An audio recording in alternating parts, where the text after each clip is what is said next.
Hello and welcome to Rider Showcase number 158, where we allow a bunch of riders from the Discord to come on, read their stuff, and get feedback. Functionally, it's a televised writing group. Welcome. Anyway, allow me to bring on my guests, starting with...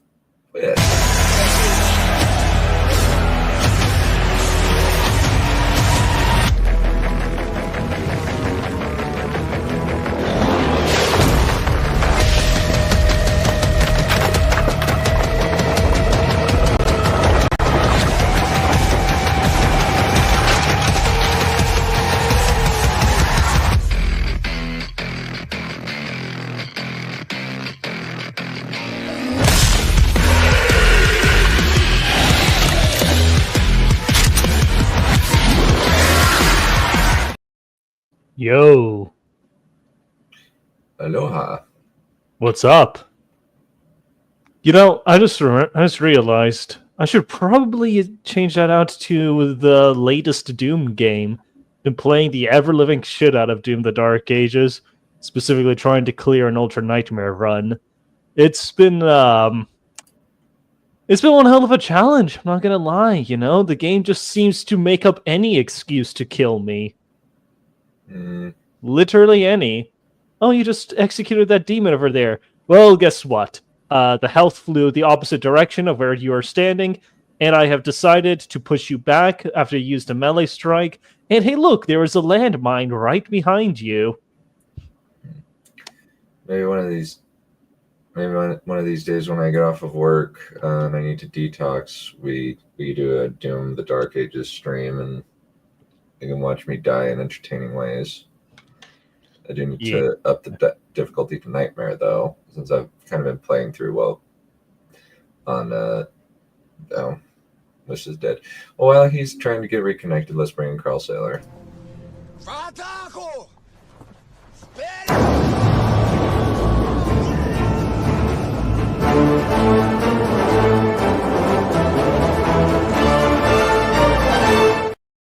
Hello. Good to be... Oh, where did Whis go? I think his stuff disconnected. I am replacing his fucking headphones. Oh dear. I saw that the USB stick in the computer was angled slightly awkwardly, but I decided to straighten it out. I pressed my finger on it, fixed it, and it disconnected. Oh boy. Like, as I was making the connection more secure, it just disconnected. I got the same issue with my phone charger. It just keeps disconnecting at random. Yeah, this is like... Plug it in overnight. Sometimes I wake up, it hasn't charged at all, and I have to go through the whole day on airplane mode so my phone doesn't die. My God. That's like Steam. A portable charger. I use a portable charger. That's usually what I do. Yeah, let's get Valerian on. Indeed.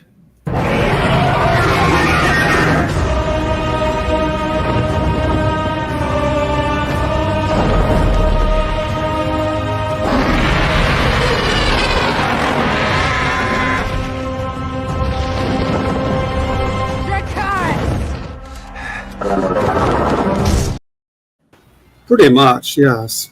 Mm-hmm. Yeah. Indeed. Afternoon, by the way. Indeed. Good afternoon. Good afternoon. Alrighty, so how do we want to do this? Do we want to do Carl first, and then Wissia, and then Valerian, or how do we want to do it? Let's see. You know what? This was actually a little part of my brilliant plan to get Carl to present first.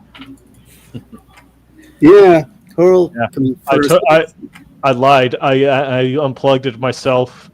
I totally didn't just have a shitty microphone moment. Well, So I don't know. I have been volunteered. Let me think for a second, because I might come in second. instead of third, though, because let's see, probably in about half an hour I should do my thing. Also, correction, Carl. You have been voluntold. All right, I can move it the order. Oh, yeah. If that's not a problem. No, it's All right. it's up. The order is up to the guests. Whatever most convenient for them. I can do it. All right. I mean, this is a pretty big one. I'll have to split it up over 2 weeks. So Might be. Let's just see. that's just how it goes. Okay. Shall I start? Please. Okay. So we're going to be picking up again with the Waters of Accra, and I promised you a showing with a lot of Marx references this time. So here we shall begin with chapter 41, A Night at the Opera. No points for seeing what I did there. I see. After an interminable wait, the day of Elira's celebration finally arrived. Shenna had arranged to have the day off and celebrated by sleeping late. The sun had been up for hours by the time Iseldra managed to lure Shenna out of bed with the aroma of fresh hot cakes with butter and sugar tree syrup. Even now, barely a month after hiring her, Shenna was beginning to wonder how she ever managed to survive without Iseldra. She took the rest of her morning at her ease in the library. The shelves had grown heavy with books of all sorts, collections of poetry and verse, volumes on history, philosophy, and the natural sciences, travelogues in faraway lands. Iseldra had even managed to track down a copy of that one book on the game of stones that Shenna had spent so much time poring over at Angara's estate. Around the middle of afternoon, Shenna set off for South Bottom to collect Kalish. The sky was a solid iron gray, and Shenna made a point of taking a pair of weather cloaks with her in case the threat of rain actually materialized. Shenna directed the boatman to the mouth of the southern canal, where Kalish was waiting, just as arranged. She had not changed her outfit, and when Shenna asked if she would like to return home to fetch a gown for the evening, she politely declined. Evening was gathering just as they arrived back at Shenna's apartment, where they found Iseldra only just putting the finishing touches on a light dinner. "I thought you might find it convenient to take the dinner in 2 stages tonight," she said. "One before the opera and a small finisher for afterwards, and nothing too heavy. Nobody wants to hear an opera on an upset stomach." "This will do nicely," Shenna nodded. "May I introduce my friend Kalish? Kalish, this is Iseldra, my housekeeper." "A pleasure to make your acquaintance," Iseldra said, making a quick curtsy. "And also for you," Kalish said, hastily abandoning her attempt at a handshake in favor of a simple nod of her head. "Shenna's been telling me ever so much about you," Iseldra continued. "I've been simply dying to finally put a face to the name." "Of course," Kalish said, "and I am liking very much this... She gestured at the bridge of her nose.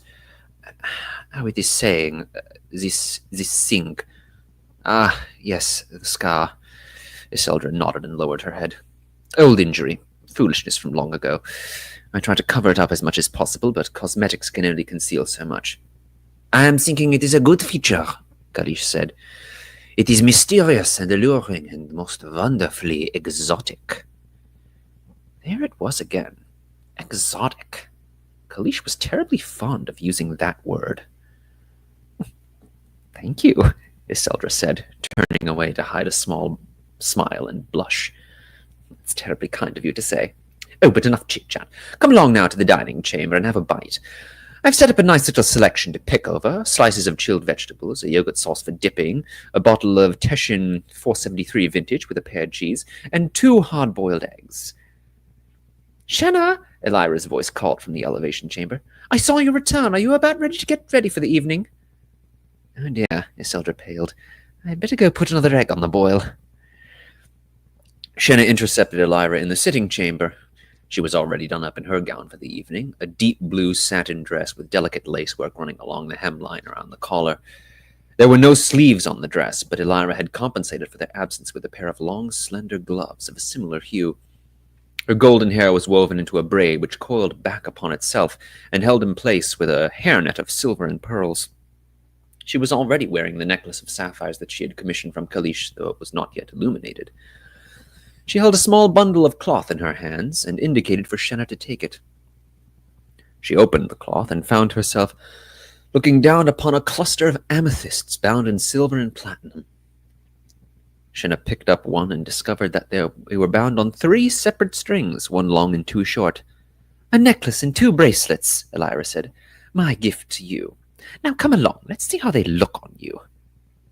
Shenna had arranged her outfit ahead of time. Her usual choice of black skirt with blouse, corset, and gloves in varying shades of purple.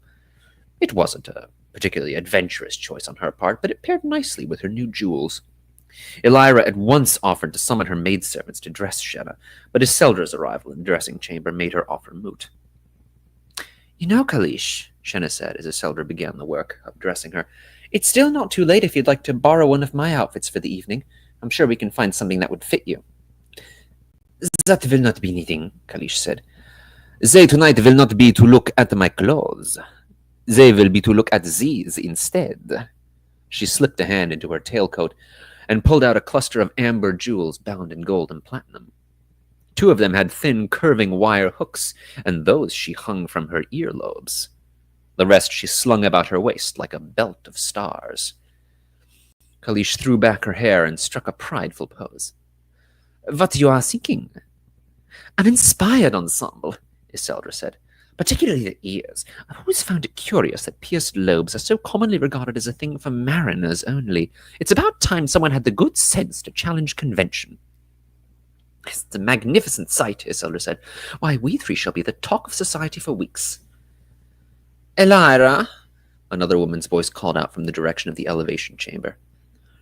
"Over here, Terracine," Elira called out. "We're just finishing up our gowns." An instant later, Terracine strode into the dressing chamber in a great burst of satin and velvet. She was clad in a magnificently expensive gown of bright blue, with skirts so wide she could have been trying to smuggle out 2 of Shenna's end tables under them. Lace trim decorated every edge of the gown, accented every now and again by a brilliant blue jewel. Her head was capped in a tower of gleaming golden hair bound in silver and sapphires that added almost half a pace to her height, and nearly brushed up against the doorframe as she passed beneath it. "You look quite lovely, Terracine," Elira said. "Don't you think so, Shenna?" "How do you get the skirts to stay up like that?" Shenna asked. "Why, with a crinoline, of course," Elira said. Terracine raised an arrogant eyebrow at Shenna. "You do know what a crinoline is, don't you?" she said with a haughty air. "I don't suppose such fine things are a regular sight where you're from." More evidence of her superiority over an ump-jumped country bumpkin like Shenna. "Why, of course I know," Shenna said, forcing a laugh. "Why, even a 5-year-old child would know of such things where I'm from." "You've no idea what she's on about, do you?" Iseldra whispered in Shenna's ear. "Not a clue," Shenna whispered back. "Shall I fetch you a 5-year-old child to explain it?" "Please do." "I am liking the design very much," Kalish said, slowly circling the chamber toward Terracine.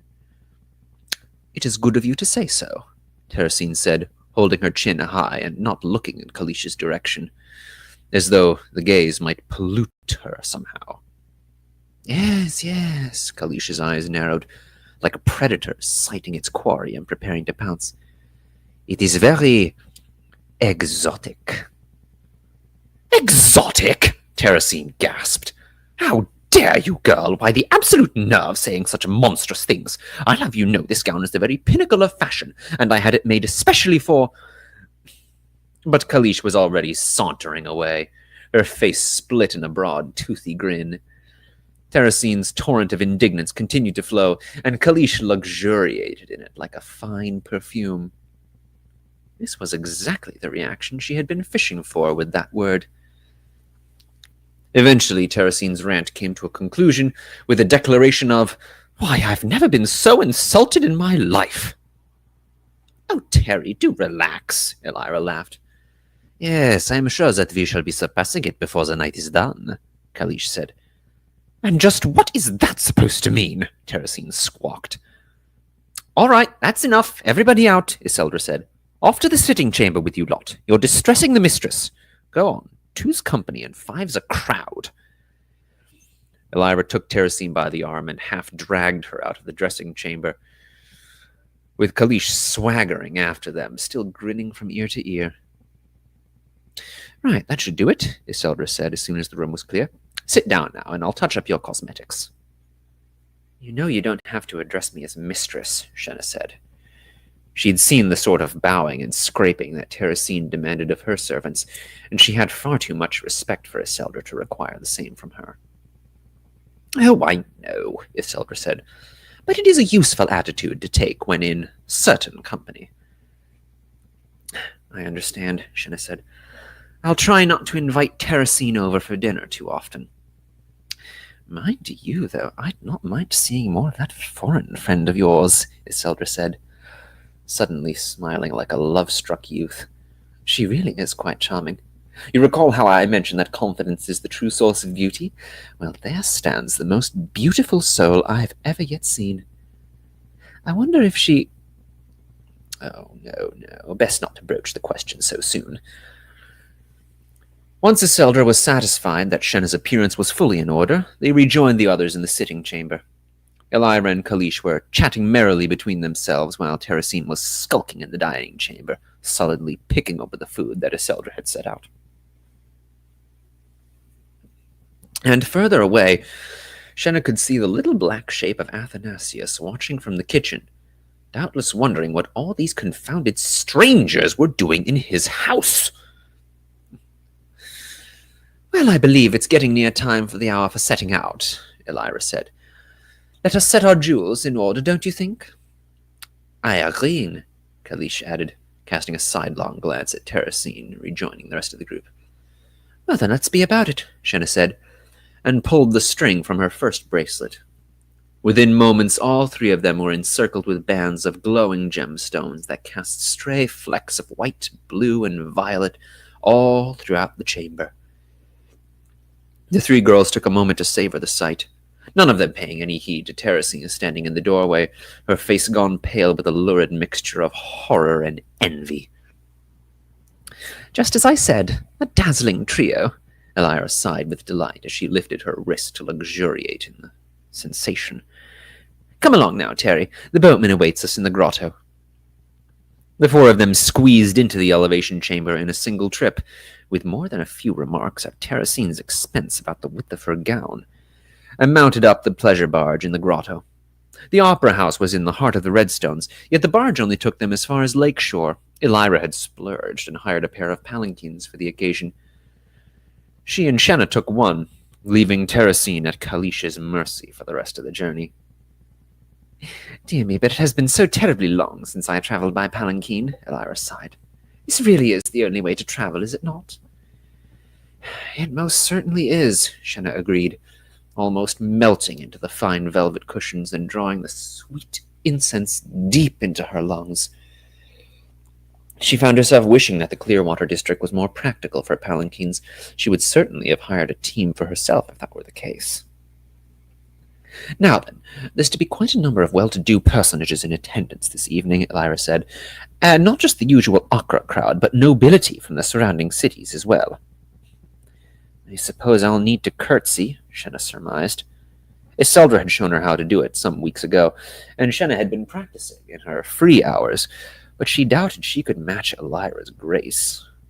Well, yes, that too, of course, Elira said, but I was thinking more of a properly filled-out name. Certain guests might forget their manners if they discover you're of common birth. Now, let's see. Yes, you shall be Shenna Espaldine, Laughing Firefly of Wagstaff and Hackenbush. Yes, those towns should be far enough away from Acre that none should question your authenticity. I'm never going to remember all that. Oh, nonsense. It's really quite simple. You'll have it down in no time. Now, repeat with me.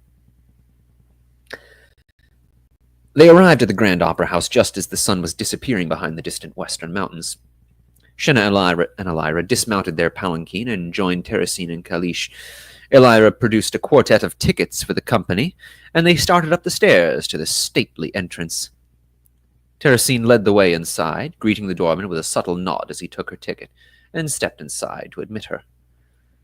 However, when Kalish approached the threshold, the doorman stepped in front of her and put out his hand. "Excuse me," he said with a tone that was anything but conciliatory, "but you are not permitted inside." "But I am having a ticket," Kalish protested. "It is right here, do you not see?" "I'm sorry," said the doorman, again not sounding sorry in the least, "but I simply cannot admit you." "What's going on?" Elira asked. "This gentleman is refusing to be collecting my ticket," Kalish said. "Perhaps there is some sort of confusion." "There is no confusion, madam," the doorman said, shifting his attention to Elira. "The Operatic Society does not admit her sort." "What? Why, that's utterly horrid," Elira huffed. "Well, just think of what people shall say when they learn that you have been turning away paying customers. That's no way to run a business." Through the doorway, Shenna could see Teresine looking over her shoulder, her face split in a wicked sneer at the commotion behind her.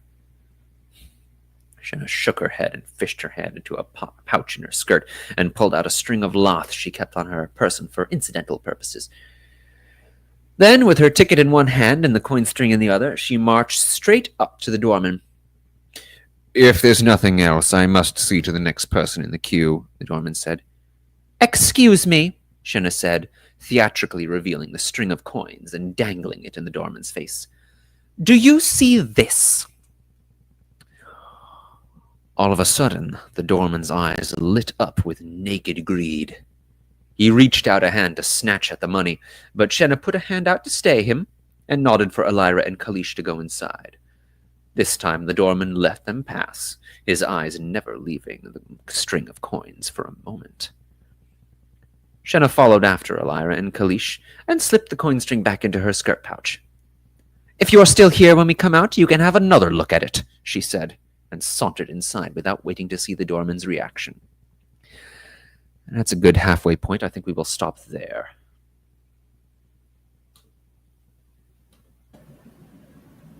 Yay! Racism, greed, corruption, and fucking rich people. Oh, Also, yes. I did pick up on what you said.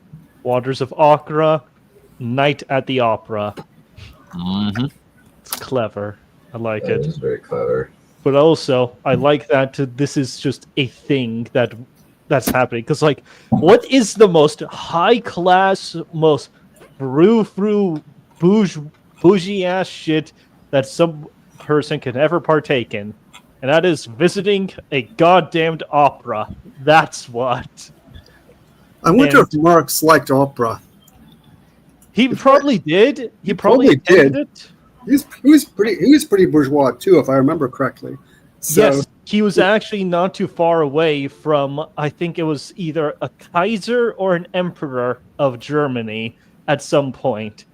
Like, the part of the reason why Marx hated the rich so much is because he was rich. Like, he just lived in that society, and I think he resented it a lot. well, Which is probably why he had such a hate boner for them and wrote about how we should eat them or something. Which, I'm not The phrase exactly "eat the rich" opposed. predates Marx by about a century and a half. Ah, Yeah. yeah, It's, probably some French guy Revolution. writing before the revolution. Ah, He said, yeah, I had a feeling. he said, "When there is no more food, the poor shall eat the rich." Yeah, And I wouldn't- yeah, they did. They surely did. I wouldn't be surprised La if it was Revolution. that. Mhm. Yeah, I sometimes wonder more and more every day whether or not the French Revolution was even a good thing or not, or whether or not they all should have been shot dead on the street. It's not exactly a very black and white, easily, it's not very clean cut, all of that. Hell, if I remember correctly, the French revolutionaries even used the funny hand salutes that the Nazis would later adopt. well, there's also the fact that they had only 1 day of rest out of 10. I wonder if that was even. But even if that was enforced, they can't possibly have made them work for 9 days in a row. It also doesn't help that the revolution came under the control of a certain Monsieur Robespierre, who kind of fucked it up. He had some very wacky ideas.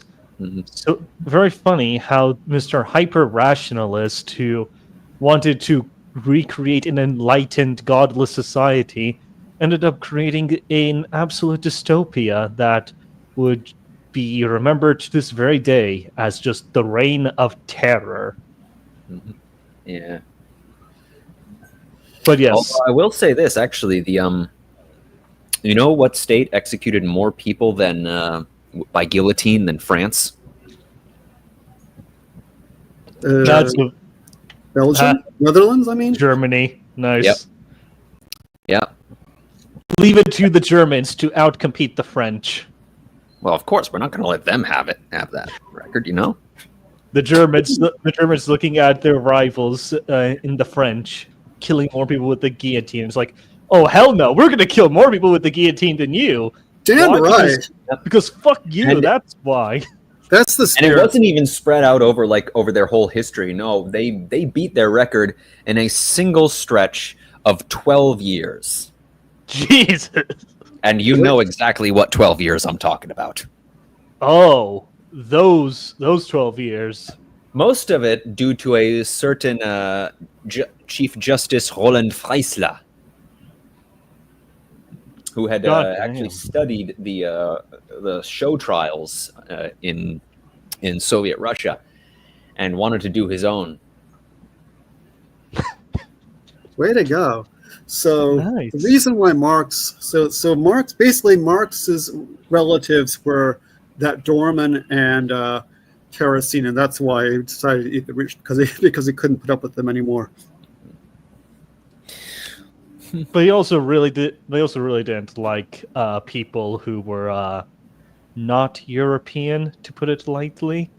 So Yeah, he. I mean, you can't, completely judge people by the same standards. They had the, they lived, centuries before the, present notion of race existed. this is true. So. However, if we were to take him back, if we were to pick him up from the past and drop him off today, I am sure a lot of people would have some complaints for him. Oh, he would have some complaints about the present state of the world. Of course he would. He'd take one look at the map and say, "Are you serious? The fucking Czechs? How do they have their own country?" Everybody back then had some very spicy opinions. Oh yeah. He wrote a whole series of articles, basically dissecting the aftermath of the revolutions of 1848. And in those articles, he called the Czechs a dying nation, out of whom all fire of patriotism has gone out. Yeah. Some of these Germans, even relatively enlightened ones, there was a chap named Mommsen who was one of the liberal Germans, and at some point he was talking about how Czech skulls should crack or something like that. Some such charming sentiment. I will definitely say this. There's absolutely one German guy who was to take from the past and drop him off in the present, and he would be like, I told you. I fucking told all of you. It would definitely be Otto von Bismarck. He would definitely just listen to the story of how the Great War happened, and he would just get up from his chair and yell, I told you! I told all of you! Every last one of you, you idiots! And you didn't listen to me! To be fair, the people who didn't listen to him are long since dead. Yeah, that's fair. It's like, what did I say? Some damn thing in the Balkans. And what happened? Some damn thing in the Balkans. But enough talking about history. Pretty nice, immaculate recitation, I guess, on your end, Carl.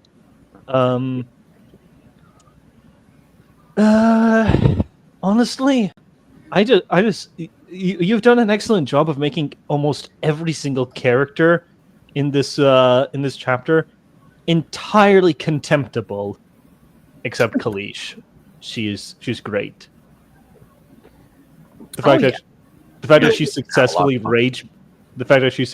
rage baited someone, and you just knew she was definitely looking for it, and the fact that she got it, that's she's been fishing for that reaction since she got in. Yeah, I mean, probably ever since she met Terracine. Terracine is so easy to troll. This is the first time they've met. Mm-hmm. Oh, and another little interaction of her there when some, I forget which lady, was talking about some random obscure fashion piece, and it was like, you wouldn't, you're a lowborn, and then she's all like, oh no, back where I'm from, even a 5-year-old knows what that is, and she's like, oh, should I get a 5-year-old to explain it then? Yeah, Iseldra is drinking that Groucho juice. I hate it. I hate almost all of them. Oh, of course, a 5-year-old child knows what this is. No, could understand this. Yeah, go fetch me a 5-year-old child. I can't make head or tail of this. Yeah. But you've done a very wonderful job of making me hate virtually everybody. So, if that is your goal, you have done well. Including Shenna? Including the POV? Maybe Shenna. I know she's been going off on the morally gray arc recently. Not sure what I think of her. Yeah, she has been kind of morally gray because she's been hanging out with these. Well, I'm hoping eventually she will tell Kalish and Elira about the Angara, but until she does. Yeah. Also, remind me again. She resurrected somebody, and they were basically fully sentient. Yes. Yeah. She brought Yannick back to life. And what's been going on with Yannick since then? He escaped, and he has not been seen since. And I cannot say much more than that, as it would spoil quite a bit, but I will say he is not going to have any more lines. Well, he can't talk anymore, can he? I thought he couldn't talk anymore. Yeah, no. He lost his voice. The axe went through his voice box, and he can no longer speak. But she was able to... Okay, so she was able to tell that he was sentient, but... Yeah. That's it. He could make gestures and stuff, nod or whatever. I would like to see this little bit over here, pay off eventually, but I suppose we'll be getting to that soon, yes? All good things come to those who wait. Indeed. Huh? Indeed. True. Anyways. Yeah, I think it's good. I like the direction the plot is going. I think that the bit at the opera house was very well placed. Was quite deftly handled. I wonder what operas are like. We will see. We'll see in the next half. Are you going to sing in the next half? Of course you're going to be singing. There's an opera. Can't have an opera without singing. Yeah. Good. Opera. Because now I'm wondering what opera and singing sounds like, especially since we have an actual opera in the background. The thing that I immediately think of is the opera from Revenge of the Sith, weirdly enough, but that could just be my associations. That was an opera? Yeah. That place with all the bubbles where they're sitting around. Yeah. That's like it looked more like a circus. To learn this power, not from a Jedi scene. I know. It's just that it looked way more like a circus performance than an opera. Yeah. Oh well, I mean, it's a science fiction society. You can't expect these things to have a one-to-one comparison with the modern age, but opera is basically a serviceable enough comparison. So yeah, that works. Yeah. Besides which, some modern productions maybe are kind of circus-like. Perhaps. Cirque du Soleil, certainly. Yeah, there was one of, I think it was Tannhäuser with copulating crocodiles. Oh boy. I'm sorry, copulating crocodiles. What that had to do with the story, I don't know. I mean, the story has to do with, I guess the story does have to do with love and all that, so. And how does crocodilian coitus feature into the narrative? It's just, I didn't actually see this, I only heard on the radio, but I guess it was just happening while the people were being digested by this weird gadget. This is Germany, needless to say, so they do really weird things out there. I am reminded of a hilarious little clip from If the Emperor Had a Text-to-Speech Device, where the Emperor of Mankind, when hearing about the Lactitio Divinatus, it says, yeah, fuck that knows about the rule, the Book of Judgment, but he says, yeah, fuck that book. And Dorn's response is, I do not wish to copulate with the book, Father. I have only known Logar to do such things. Damn it, Rogo. Yes. Oh dear, copulating with books reminds me of Lustmolch. And he's the chap who did when I did the geography, the chap with the erotic geology book, but he also wants to have sex with all of Tolkien's books. Right. Fascinating. Okay. Yes. So, any last thoughts before we move on? No, it's very good. I like it. It's, I suppose, do you know what the role of this chapter is in your narrative? It's very much a dressing down of high society. Mm-hmm. And how, I understand that point. However, what I'm asking is, how does it fit into the overall narrative, the overall plot? How does it affect the characters? Because it's definitely affecting the world building. Well, having a little fun outing. It is critical for Kalish to get her a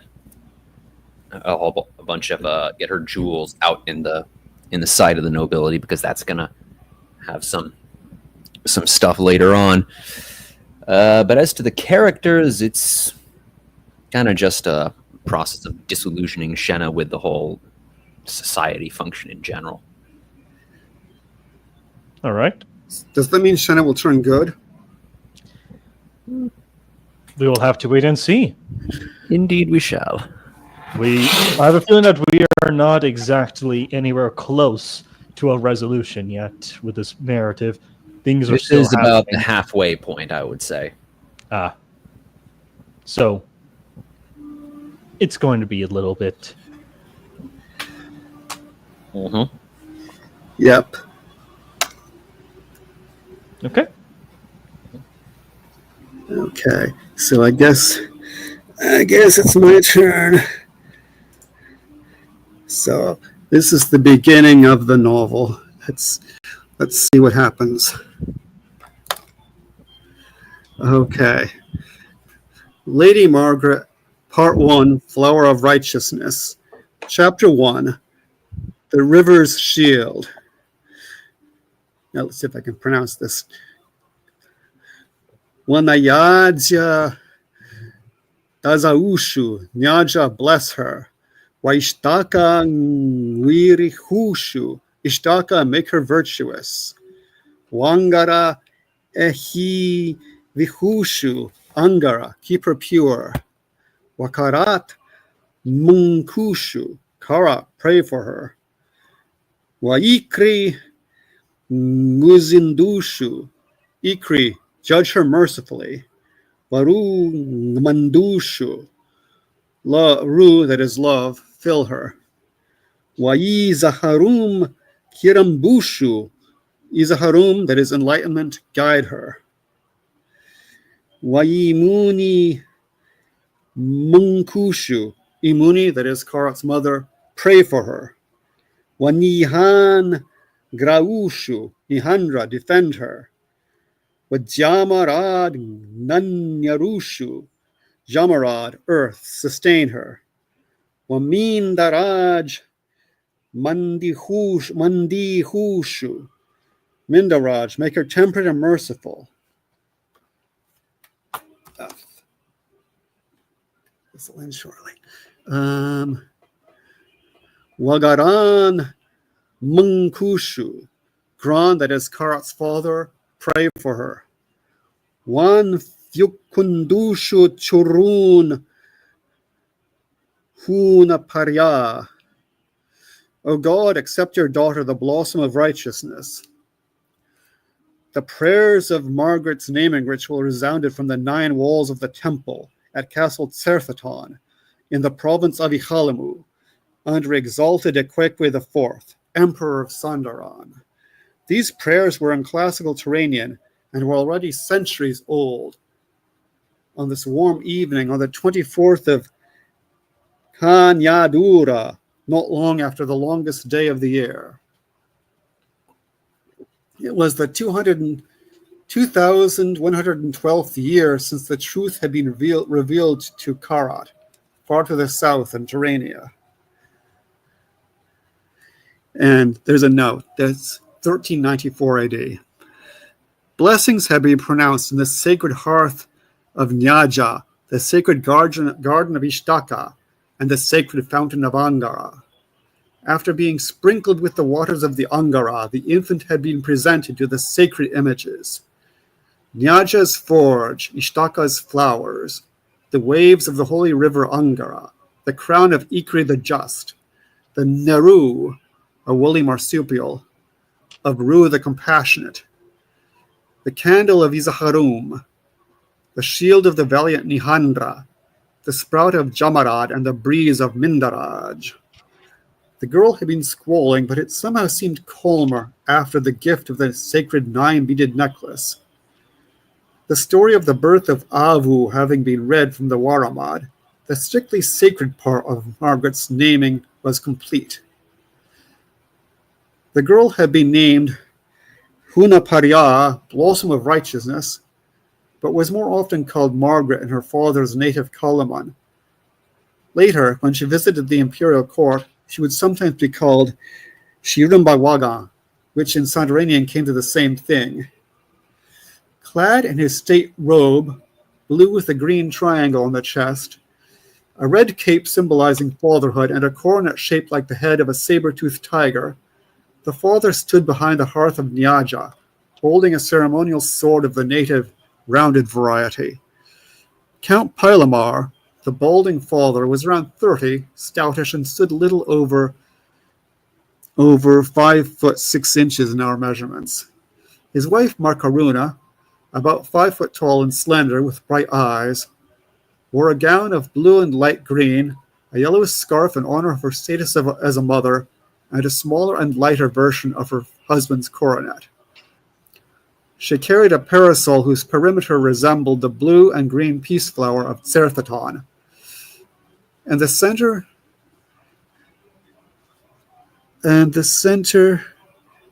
center, a blue, purple calendar flower with 12 petals and 4 whorls of 3 from her native Palismu. Looking happy if tired, a good tired, she stood behind the altar of Ishtaka and winked at her husband, whose face, apart from the occasional raised eyebrow, was a mask of formality. Naming rituals were not one of the Count's more enjoyable duties. For one thing, he did not much care for infants, finding them loud and messy, not very interesting to talk to. Pardon me a second. Sorry, just editing a little something there. Okay, there we are. For another, he had had little luck begetting children that lived longer than a year and had no heirs male at all. Her constant fear was that some greedy hanger-on at court would end up marrying his daughter and making off with the patrimony. The ritual finished, the attendees assembled outside in the garden of Ishtaka. The temple loomed over them with its threefold turrets, and the light of the 3 lampposts of Nyaja was reflected off the moat of Angara. Pilamar's friends and others came up to him and his wife with congratulations and gifts. May Ishtaka grant your daughter many years of joy, boomed Count Garawada of Peje, the husband of Pilamar's sister Imuni, bowing his head. He spoke in Sandaranian, as was the custom among nobles from different parts of the empire. Garawada was a little older than Pilamar, a slightly paler shade of tan, and quite a bit taller. Imuni was a little shorter than her brother, a few years younger, and somewhat austere.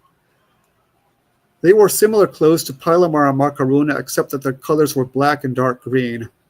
Their animal, the antelope, and their flower, the Jitarumuru, a fragrant white flower from Terrania, with 3 larger petals and 6 smaller ones. Garawada's ceremonial sword was in the Terranian style, flexible and very slightly curved. May Nyaja reward you, noble brother-in-law, replied Pilamar. On a less formal occasion, he might have just said brother-in-law, but at a naming ritual, nothing less than noble would do. The aristocracy in those times were very formal indeed, and not uncommonly went by great one. And may Ishtaka also grant me a son like yours, he added with a helpless gesture, to free me from the fear that some corrupt courtier may end up with my lands after my soul has been, we hope, received in heaven. He lowered his voice, although I dare say he will anyway. The winds that blow from the court in Tenna are not kind. They never are, said Garawada, likewise lowering his voice. Yajani Pash, what a lovely service, said Pilamar to the priestess. Great one graces me with great grace. Too many grace there, replied the Yajani or priestess, inclining her head slightly. Such a beautiful child, said Imuni to Makaruna. Ru's blessing upon her and her family.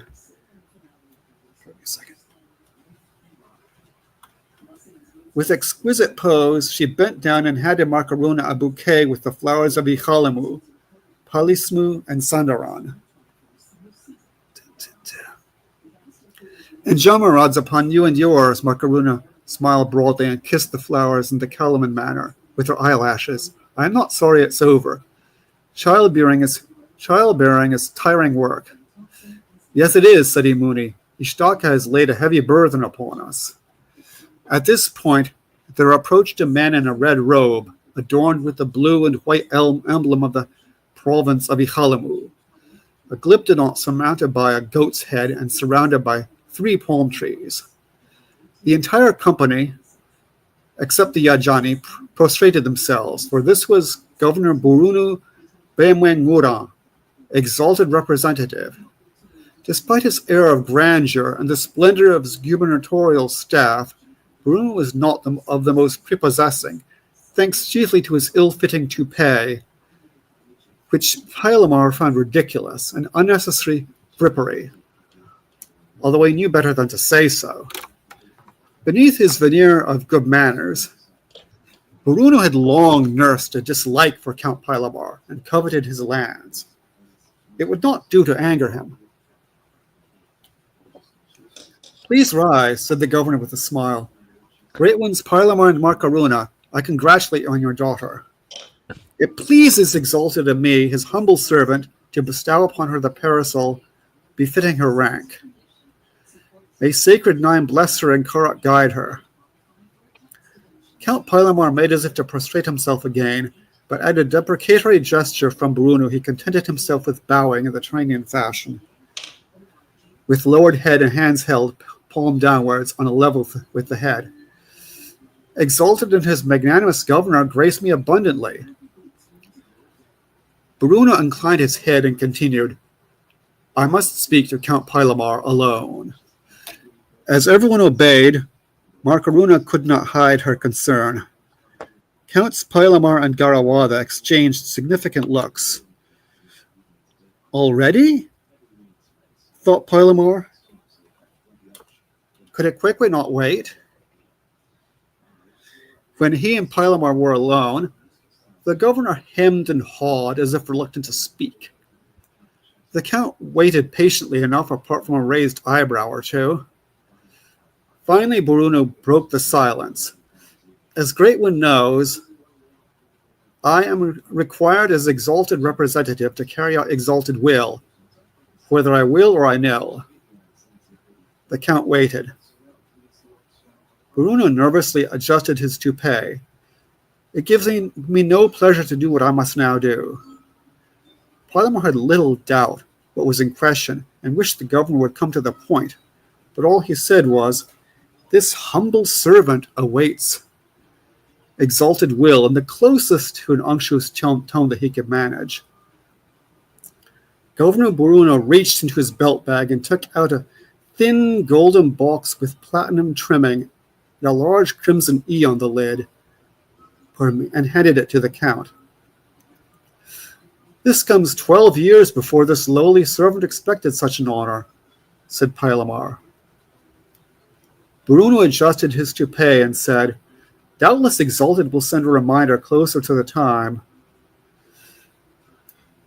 No doubt, replied the count, arching an eyebrow. This will not please Markaruna, he thought. There the matter rested, for now.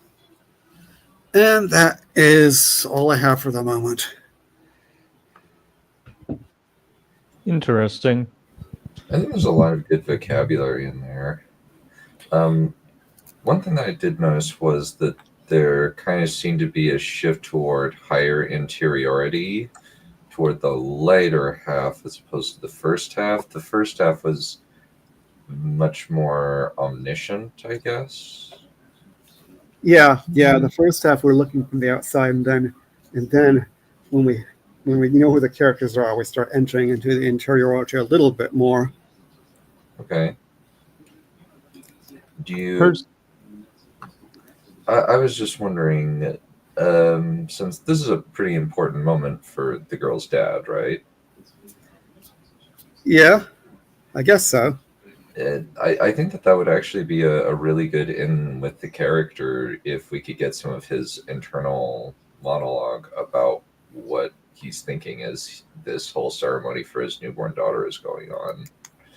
It kind of feels like it's very like kind of detached, and especially since we know that based on previous readings that this guy's going to die eventually, right? Spoiler! I mean, no, who told you that? You read this book already. Yeah, but maybe I completely changed it. Maybe he is going to kill the Emperor, and maybe I'm going to change it completely and have him kill the Emperor now. Maybe he becomes the Emperor. Maybe he gets a harem. I think you're many things, but a rewriter on that level, no. Not that I don't think you have the skill. I just think you don't. I just don't know if, like, for me, I don't have the motivation to do something like that. I'm like, no, I am not rewriting my entire plot like that. There's also the issue of time. Eventually one just has to say, okay, enough rewriting, and let's get this monkey done. Yeah, even if it's not perfect. Eventually one just has to say, yeah, and unfortunately I'm a perfectionist. Yeah. At some point, you have to know when to step back and say, "This is good enough." There's literally nothing more that I could add to this to make this any more interesting, to break up the pacing or anything like that. And oh yeah, that's right. Speaking of which, that's kind of where I'm at, where I've already got down all the notes for everything that I need before I can say, "Yep." Once I implement all of this, there'll be nothing else I can do. There's nothing else I could change. Yeah, because You know, the story has achieved perfection not when there's nothing left to add, but when there's nothing left to take away.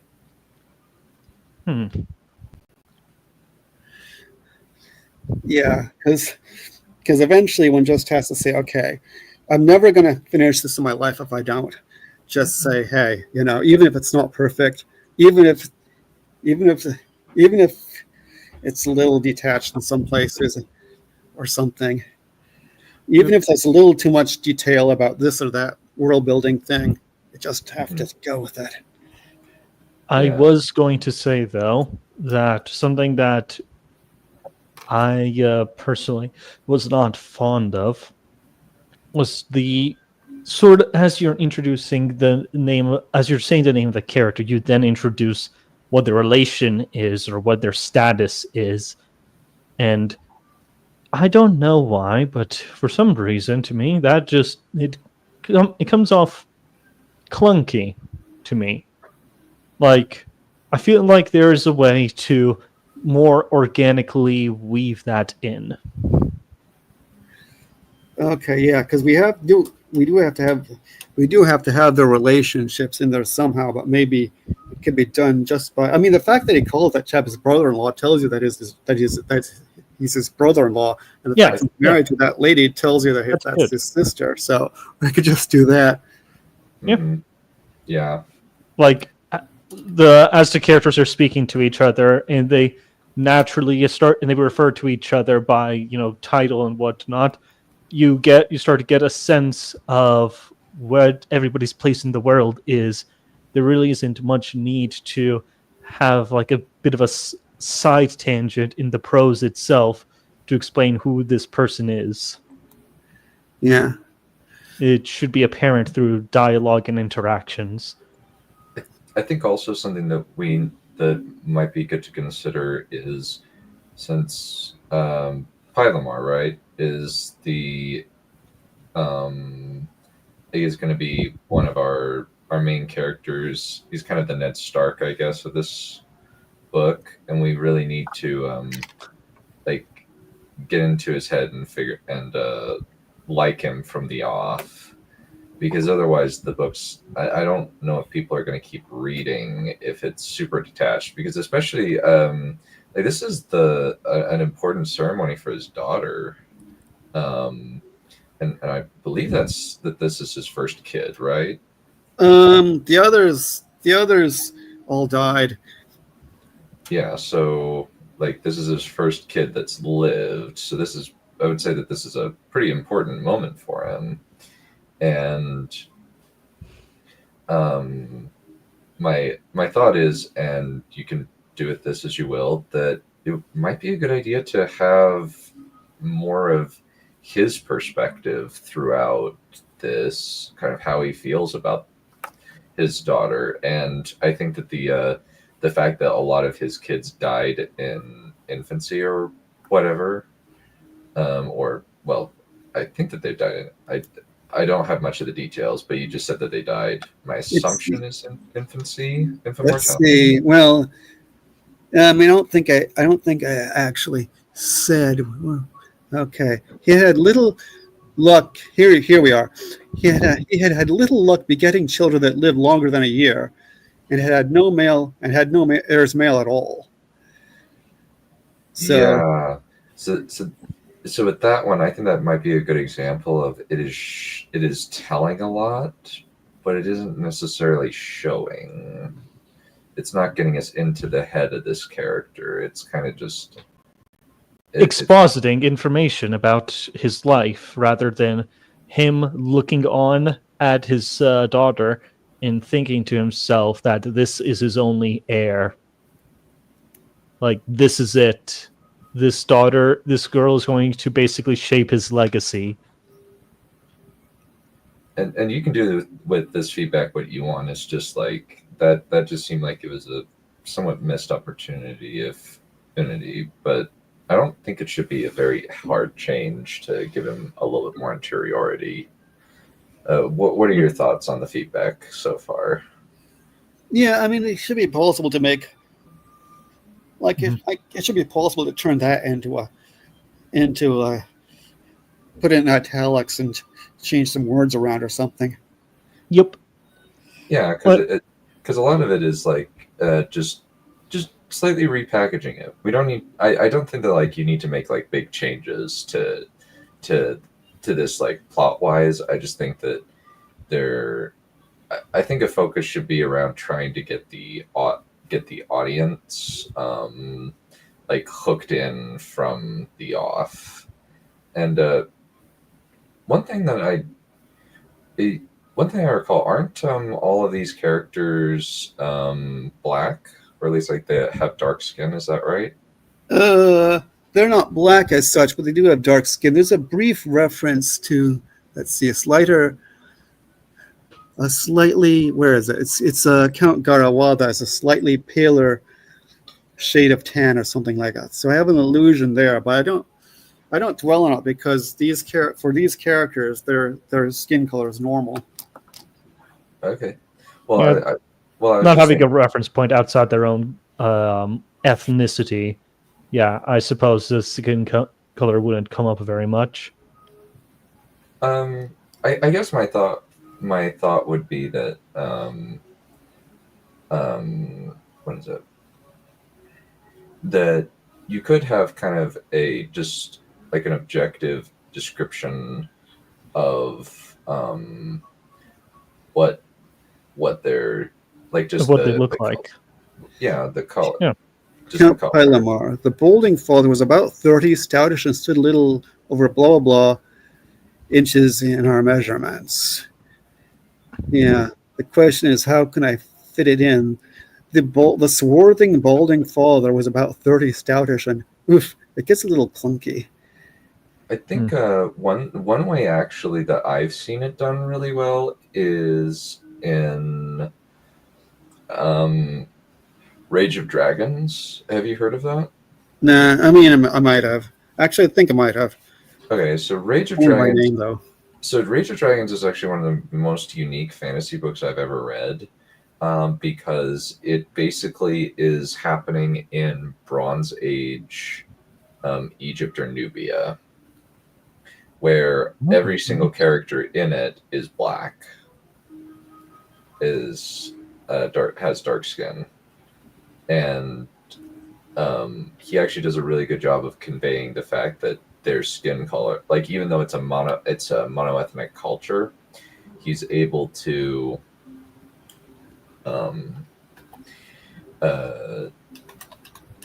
convey that sense of He's able to convey the information of their complexion. yeah. He's able to convey their appearance down to that level. Mm-hmm. And to be fair, it is actually going to depend. It's actually going to be quite important whether or not it takes place in Nubia or Egypt, because the Nubians and Egyptians encountered each other quite a bit, and the Egyptians drew the Nubians in their hieroglyphics. The Nubians were noticeably darker than the Egyptians. Yeah, because I think that the culture is. I think the culture and the what is it? How to describe it? The culture and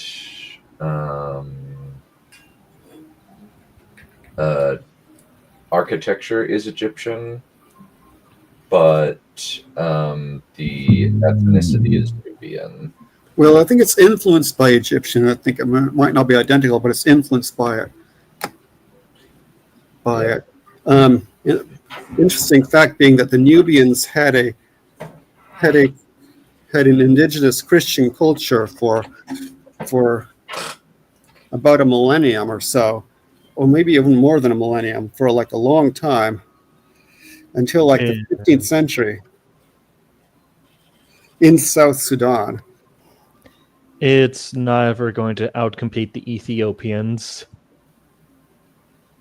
Those guys have been Christian for as long as Christianity has been a thing. Yeah, well, might be about this. They even use the ancient title that Adam was given by God himself for their king, which is really cool. And as far as I'm aware of, Ethiopia was the one African country to have never been conquered by an outsider. At least not for very long. Yeah, they beat the Italians. Then the Italians tried to force the Chinese to lease them a port like all the other European countries did, but the Chinese said no. Mhm. Sorry, you guys are Italy. You don't you don't rate. Sorry, Look, not in those words, but that's basically it. Wakanda is real and is a country called Ethiopia. And it's not a fascist, race supremacist dictatorship. So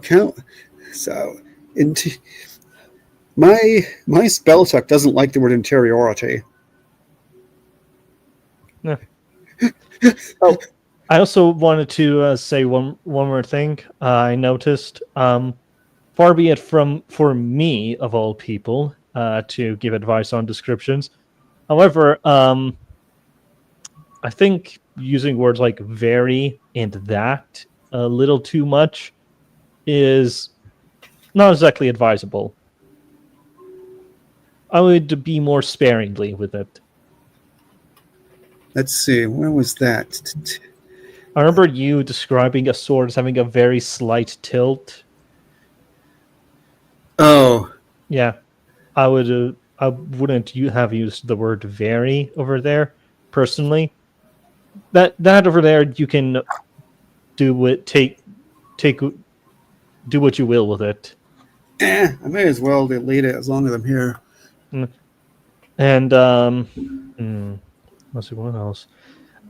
I guess it also helps that when you are presenting the lines, that you try to do so in the similar, not exactly, but in a similar manner to how the characters themselves are delivering it. Because if the delivery is flat, certain lines that should have a bit more weight will probably go unregistered. Like, see Calgart, for example, when he was presenting and a guy's hand got cut off and nobody in the stream noticed. Yeah.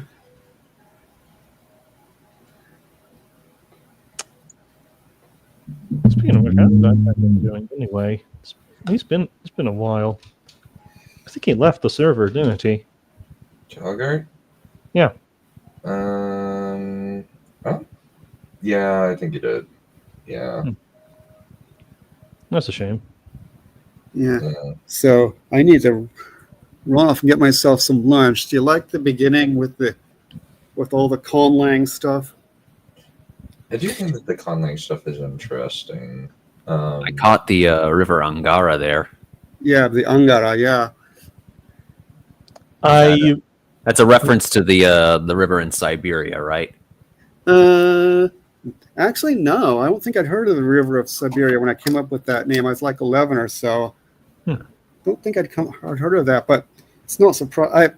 That would explain why Angara doesn't get the red underlining thing. Interesting. Well, I definitely liked it as well. The beginning section reminded me quite a bit of some ceremonies that I've been to recently, where it's like they'll read out something in Arabic, a prayer of some kind, and then they'll say it in English, and then they'll read the next part in Arabic, then they'll translate that, and it keeps going. It's fairly authentic, especially in a multilingual sort of context. Yeah. Yeah, cool. Yeah, those would be kind of my. Those would be my main feedback. Is that I think that um, since this is the hook, right? This is the most important point in the book. It really needs to be something that's going to hook the reader into this world. And I think that if you have a dad who's uh, worried about his legacy, he has his only daughter. He's worried that she'll die, like the other ones have. I think that that's a really good hook, and then it's going to make it all the more, all the more tragic when he dies, because we have this big hook in the first bit. So, what are your thoughts, Valerian? Yeah. I mean, maybe I can put in one or two. Maybe, like we said, that bit where can be put into can be taken out of third and into first person or something. Not first person, but I mean, into his POV.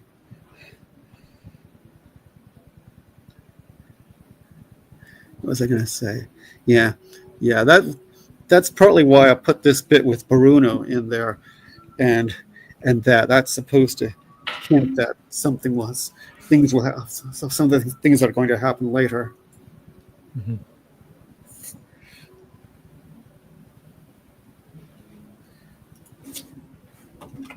Okay.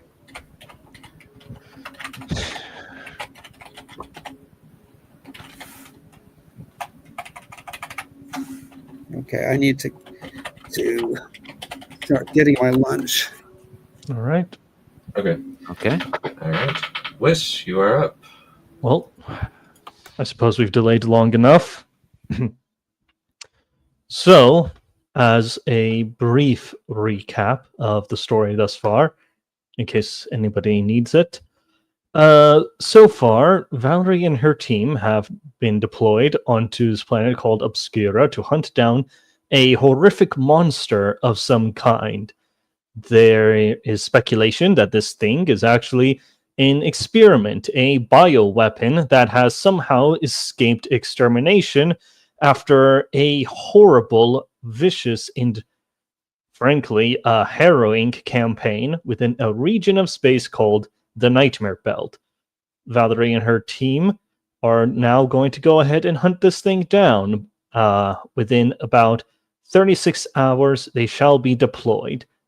And so we're going to go ahead and continue on with the second half of the second chapter, the briefing.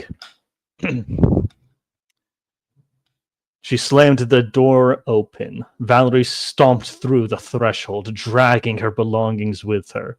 She circled around the bed at the center of their room and threw her bags down. Her fingers fell upon the release trigger for her armor, the onyx suit beginning the process of unlatching and releasing her. All the while, Dove stood frozen at the door, her foot hesitantly passing through the breach, before gently striding in. Valerie sealed her eyes, still feeling the loud and rapid thumping of her heart. A constant piercing sensation pressed against her skull, a cocktail of frustration, anger, and anxiety. She stepped out of the armored boots and rubbed her eyes. Relax, she ordered herself. There's no need to be stressed. Can focus on getting a good night's rest at the very least. Valerie took a look at the suit, seeing Dove removing her armor just past it. Damn it. We still have to store these somewhere. Should we do the closet or Valerie? The scarlet-haired woman blinked, shocked. Dove's voice had peeped up and broken her concentration. Valerie's eyes fell on Dove's, gradually being entranced? I should probably change the word. By her gentle gaze. Is everything all right? Valerie shook her head. What? What are you talking about? Of course everything's all right. Dove's sullen expression shifted. She stared at her with an intense curiosity, eventually becoming an irritated glare. Valerie's cheeks flushed red, realizing her outburst had betrayed her thoughts, and Dove's tone became as stern as the look on her face. Vals, it's one thing to lie to me, but lying to yourself, that never ends well. Everyone can tell you've been acting weird all day. Valerie's gaze meandered. She scoured her mind, trying to conjure any excuse or derail the conversation. But before she could open her mouth, Dove had divined her next move. Don't try to evade the question, Vals. You don't have to put up an act with me. Valerie tensed, her hands clenched into fists, and Dove let out a sigh and folded her arms. Go ahead and sit down. Let's talk this out. Valerie scowled. I'm fine with standing. Yeah, but you're not as on edge when you're sitting. And listening to you while you're standing gets me a little nervous. Valerie let out a sharp exhale. So be it, she groaned, sitting on the bed. Her blank gaze was fixed on her reflection in the transparent doors of the balcony, overlooking the rest of the supposedly high-end hotel, a special accommodation for such esteemed guests. She saw Dove walk around the bed and sit beside her. Then Dove gingerly wrapped her hands around hers. Valerie shuddered, her heart racing. The facade had cracked and crumbled away, just at a mere touch. She saw the concern in Dove's brilliant, glistening golden eyes. She stared longingly into them until, finally, Dove's voice broke the silence.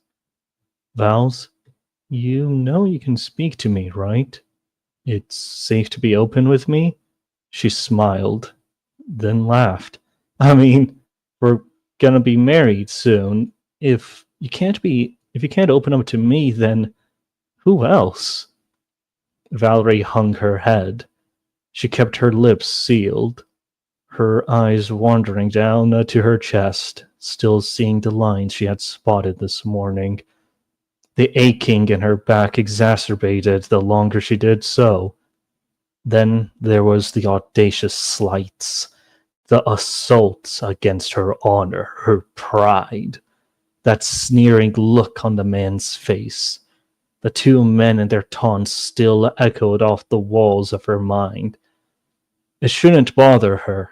Such outrageous speculations shouldn't fester in her head or burn so deeply. But it did. The pressure from all the boiling rage and the steam was reaching a breaking point. So Valerie finally released some. What do you think? She growled, barely containing her rage. What do you think is wrong with me? Dove's eyes widened, her gaze awkwardly glancing elsewhere. Valerie watched her face turn from shock to somber. It's your powers again, isn't it? Valerie sneered, her tone snide. Oh, do you mean my lack thereof? Dove sighed and hung her head. Vals, it's fine. You'll get them eventually. When? Valerie snapped, ripping her hand free from Dove's grip and standing upright. When is it going to happen? She roared, feeling the riveting trembling in her chest. I have been waiting ever since I turned 19, and nothing has happened. Dove curled up, almost cowering. Valerie grimaced and swallowed. She kept her hands closed, fighting in vain to control the overflowing rage, but instead her eyes began to leak, her voice breaking and cracking. I haven't been reborn, Dove, she wept, seeing the white-haired phoenix find her courage. I am the oldest phoenix a phoenix has ever gotten before she was. And I'm getting old. I'm getting old, Dove. Her fiancé's eyes widened, her expression becoming a blank. Valerie tugged down her top, revealing the lines running down her chest. Just today, I saw stretch marks. I have wrinkles on my face. My back is in constant pain. Valerie paused, the words clogging in her throat. Yet they still came out as she swallowed her pride. I'm already 28, Dove, and nothing's happened. Valerie's arm fell by her sides. A thought came creeping into her head, a despair deep enough to drown her in an abyssal darkness. A dejected, defeated voice slipped from her lips. And maybe, after all this time, I've waited for nothing. Perhaps it may never happen. I may be the only phoenix to go her whole life and never enjoy her power. The tapping of the rain and the rumbling of the vents filled the room. Valerie continued to blankly stare ahead of herself in an almost catatonic state. That is, until Dove's soft voice came through. You don't believe that? Valerie blinked, her attention focused on the determined Dove. The white-haired phoenix rose from the bedside, slipping her hands around Valerie's. Look at me, she asked. So Valerie lifted her head and peered into her eyes. There was a glint in them, a radiance. Then she saw herself. Dove shook her head.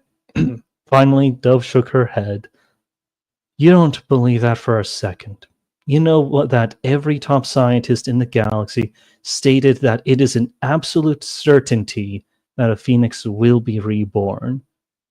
Valerie's brows pulled together, a thought nagging at her. What if I'm the first? What if I'm the exception? Dove shook her head. Bullshit.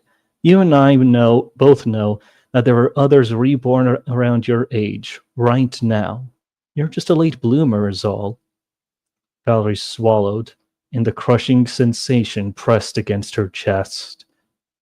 Don't say that. Don't give me hope.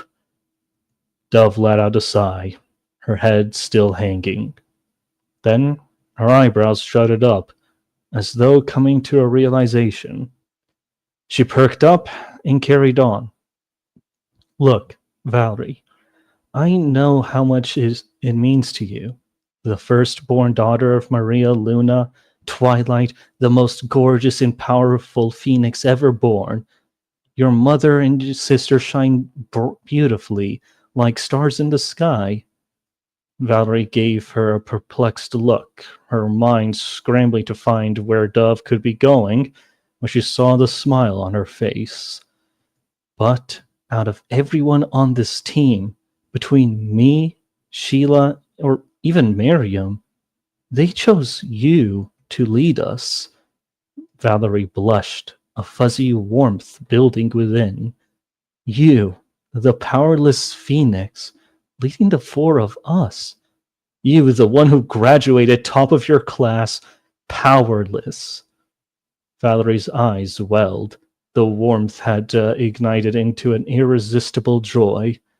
Dove smiled back, stroking the side of Valerie's face. Sure, maybe you're still dormant, but when you ignite, you'll shine brighter than us all. Valerie smiled, resisting the urge to laugh. Then Dove's hands slipped away, realizing then that she had something in her own. Valerie glanced down at her palms, seeing a golden sanguithist gem tied to a necklace in her right hand. The last of the anxiety had finally melted away as she gingerly fumbled it between her fingers. Then, with a smirk, Valerie looked back at Dove. Perhaps, she remarked, but a mere star could never outshine the sun.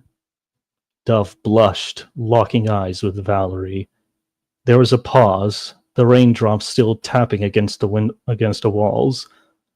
Her gaze darted to the standing suits of armor when a devious thought passed through her head.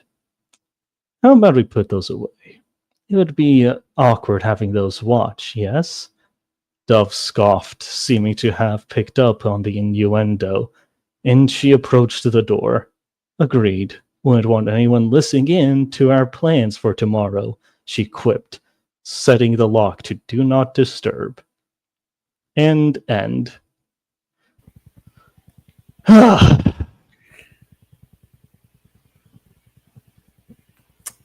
right. I like some good angst. Yes, tons and tons Very of delicious. angst. So much fucking angst. And just with that, I hope that I have successfully introduced the character conflict in the story.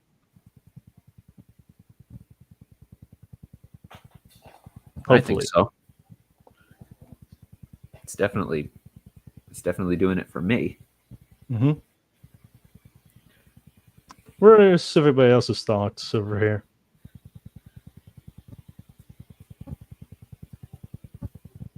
I understand that I stuttered a few times. I didn't finish rereading this before coming on, so I tripped over my own words a few times.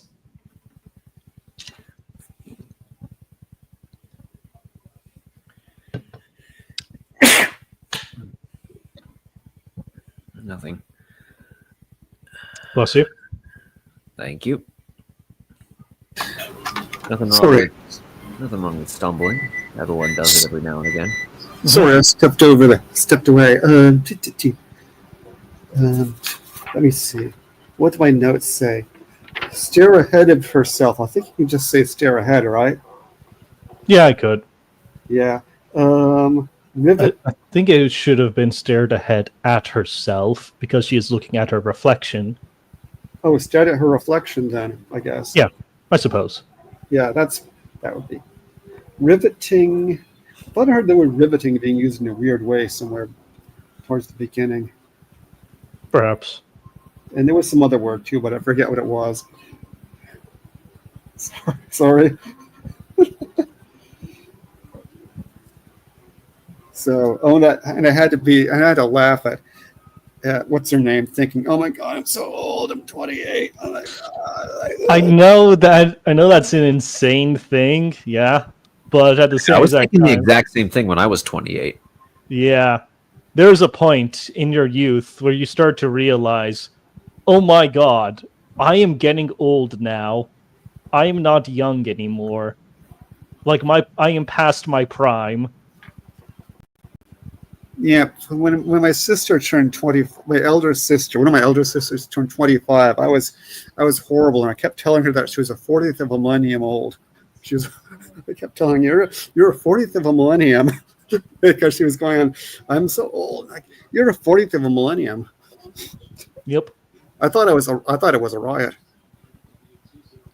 Yeah, I imagine my younger brother takes a lot of joy in calling me old because my birthday begins with 19. Poor shriek death. Well, they're not making any more of them. Yeah. Yeah, I prefer to consider ourselves who were born in the 20th century classic. We're vintage. Yes. Yes. Precisely. But also I wanted to point out like particulars for Valerie, considering her physique, like particular things that would irk her.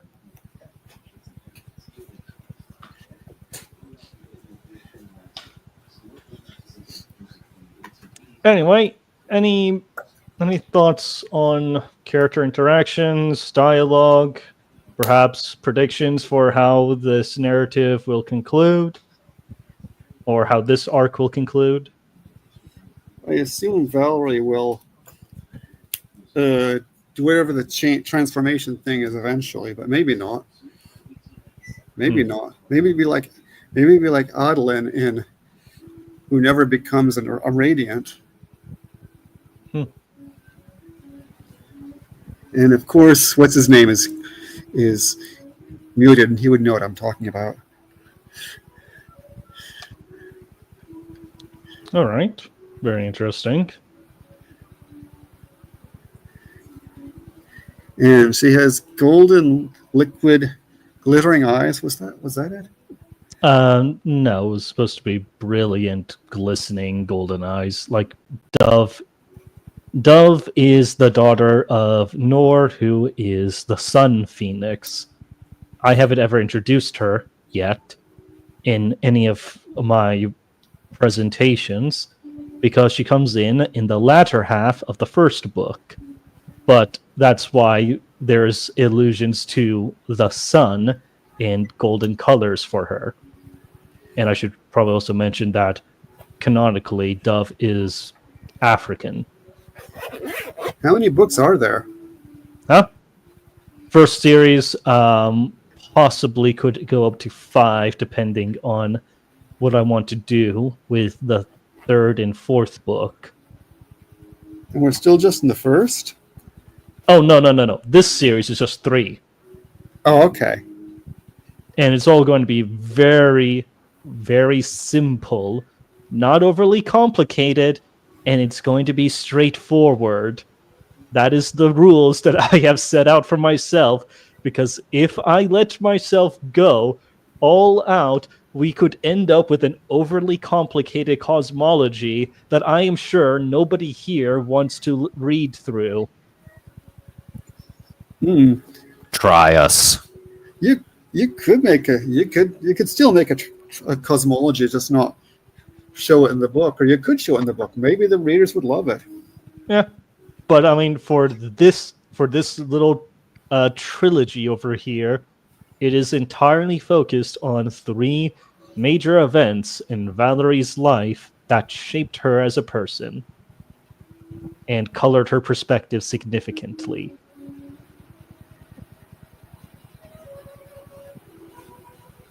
Also, because in case everybody forgot, the prologue of this story is that she is on trial for the murder of her own father, and she is explaining things to Rosa.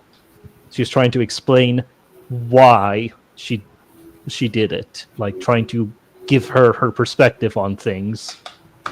Because sure, Valerie can give out a cold, calculated explanation in the courtroom and all of that, but Rosa doesn't buy any of it, so she's confronting her personally to get an understanding. And this whole first book is that first story that she's explaining. So there is a meta narrative here. Is Rosa ever coming back? Yeah, she was in the prologue, and she's going to be kind of important in Valerie's life because she's part of the inspiration for her to go out and basically join the military or join their special forces, I guess. Cool. All, of course, to Rosa's chagrin, because, yeah, you've all heard me. You've all listened to me reading the first book. I'm very certain everybody here understands what Lucia thinks of violence and conflict. I remember that she was hot.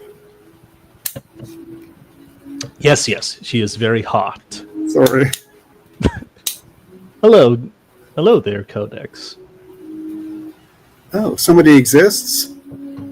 Yes, somebody else is watching the stream. Wow. Aside from Axela in the future. If you have gotten over to this point, man, I sure hope I'm sure we can provide for me all your thoughts and feedbacks. I am sure that you have quite a lot to say. Okay, yeah. Oh, there's Melvin is there too. Hello there. Yes. We ignore him. Oh, I was just being polite.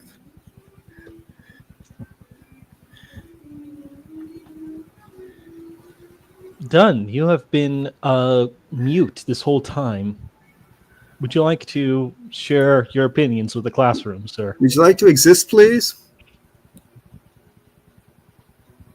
Oh God, no! Kill him dead. No. Oh Kill no, him. he's being the quiet kid. Everybody, do not come to school tomorrow. Oh no! Oh no! Oh boy. We made Kill him! Kill him dead. It's on us now, guys. Already the 13th reason why.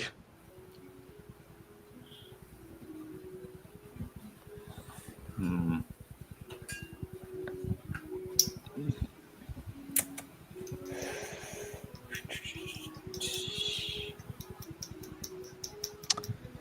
Well, we are officially hijacking the stream, boys. What do you want to watch?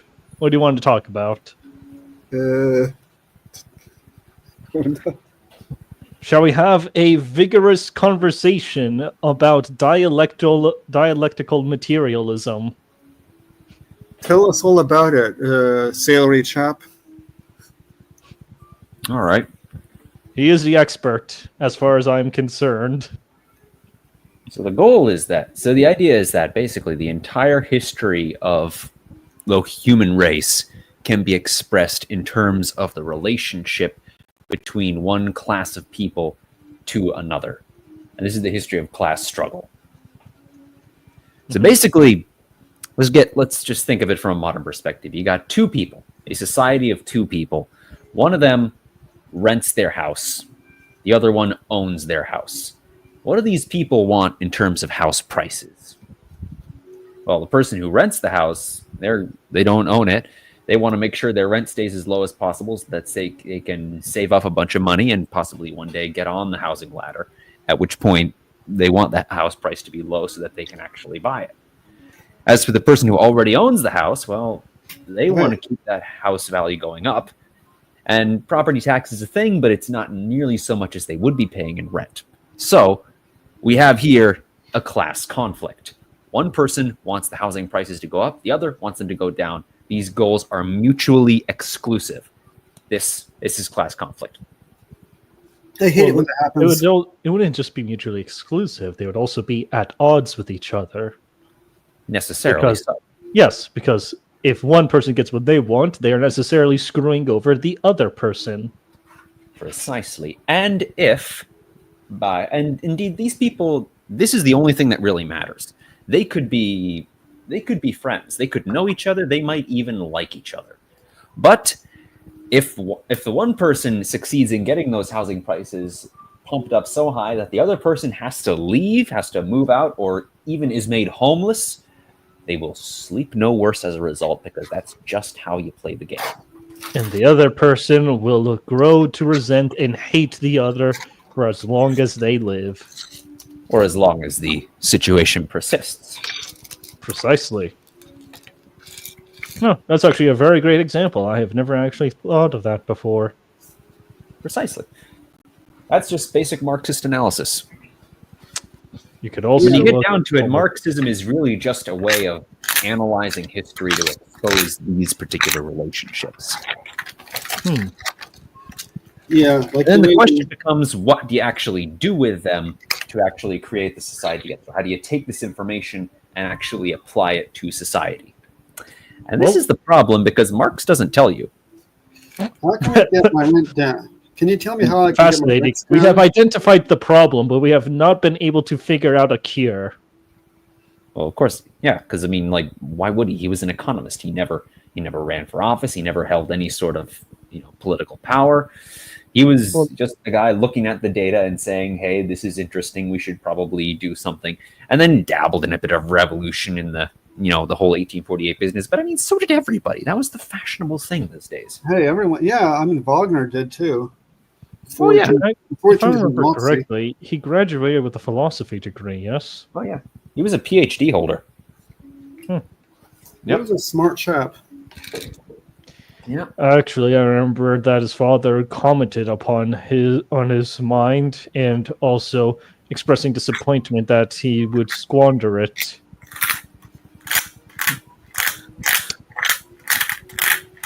Very interesting that a lot of these people have daddy issues. Oh, mommy issues too. He really did not get along with his mom. Oh, yeah. Oh, that's a pity. Still begged her for money, though. Nah, Engels was taking care of him by that time. Yes. Good old Engels. I love it when that happens. I love it when I have a friend who... Actually, no, I'm not even going to bother finishing that one. Who will give me lots of money so I don't have to worry about the rent. Yes. Especially If since you it go goes back up. to like the Renaissance times, that was how people used to hire artists. People would say we don't make art like we did during the Renaissance. Yeah, because that was during the Renaissance, you'd basically hire an artist to be an artist, and eventually they would just go off into the wilderness and come back like every year or so with a sculpture. And they were able to do that because somebody was completely paying their bills. That's Hey, how it goes back way before the Renaissance. Like Virgil had a patron, Maecenas, and that's how he was able to write the Aeneid and all this other stuff, and that was under Augustus. Yeah, there's also another issue with all of that.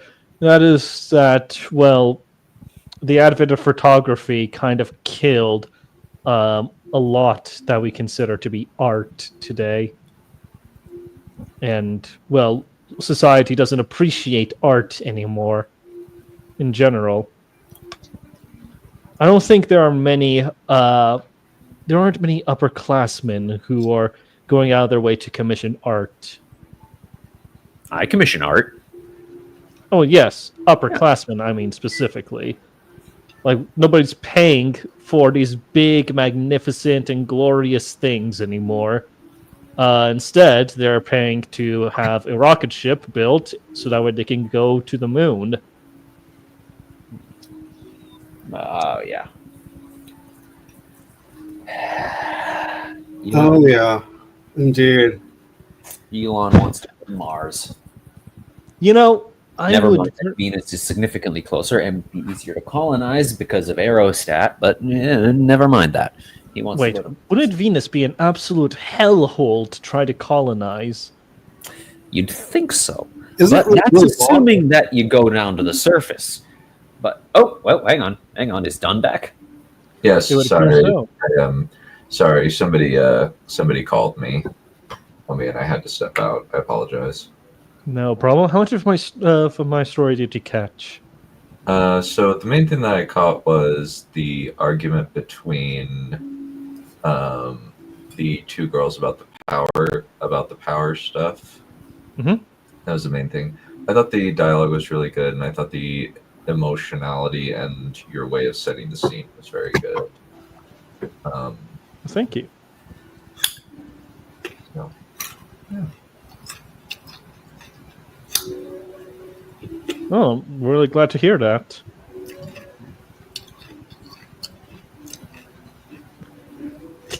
Hope the ending wasn't jarring or anything, but on review, actually, that kind of flows. I think it kind of flows quite naturally. So I had to step out partway through the reading. A friend of mine called and she was having some trouble, and I need to talk her down on about something. Mm-hmm. Oh, that's good.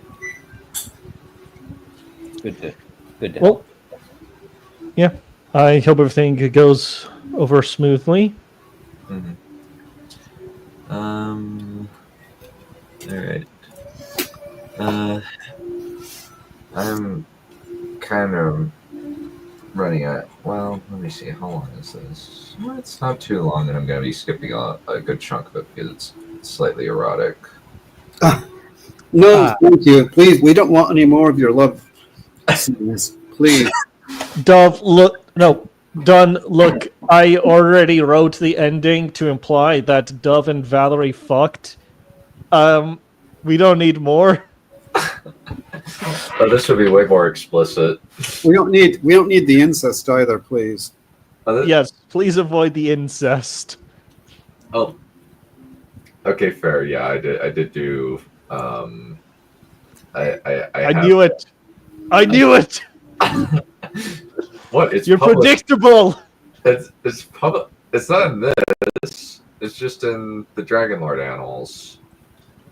This one's a perfectly normal relationship between two people that are basically now almost transitioning into becoming wraith beings. Oh, nothing weird about that. Interesting. Please continue. Well, basically, they're slowly as they use more of their powers, their bodies slowly fade away. Interesting. Their love life must be a riot. I assume that at some point their love life starts becoming extremely dull because all they can do is provide verbal affirmations. There's nothing harder than verbal affirmations. Verbal affirmations. Pardon me. I just can't restrain my laughter. Pardon me. Sorry about that. Well, kind of eventually, they are just subsumed by their master's tasks for them. Okay. No more beating around the bush. I had to present. So must you. All right. So, do you want me to skip the erotica or actually read the erotica? Skip. Do what you will. In either case, it will be an interesting stream regardless. Skip. Not to be subtle, but...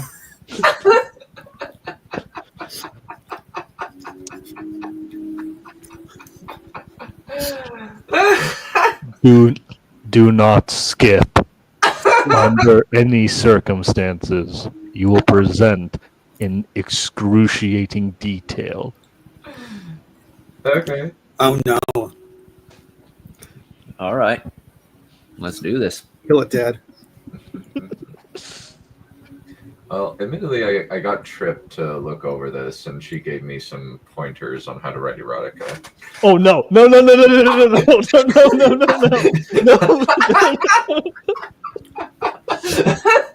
Skip that.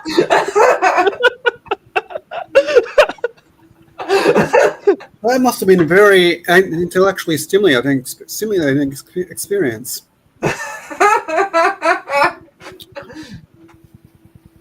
I love how the immediate reaction from Lucia is no, just changed it from oh, do it, to no, don't do it.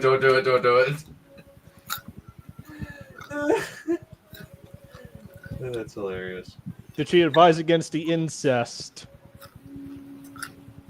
There isn't incest in this. It's two people that have met. Okay, this good. book. Good. The only incest I have is one thing where it's a stepbrother and his two stepsisters, and two aunts and their nephew, some cousins. Please desist. Yeah, the cousins have cut some slack because even as recent as at least the 20th century, people could marry their cousins. So I got a little bit of slack for the cousins, but not for the stepsons, stepdaughters, and all that. Something really disgusting that I learned was that in America, about 100 years ago, the age of consent in some parts of the country was 12. Yeah. Yeah. It is kind of disgusting. Yeah, that sounds about right. Yeah. But don't worry, this is a totally normal and not awful. This is a totally normal and not genetically weird pairing. Yeah. We still don't need the details, though. Deal. I can skip it. Chad, so up to this point, what has happened is the Delphar's first siege of the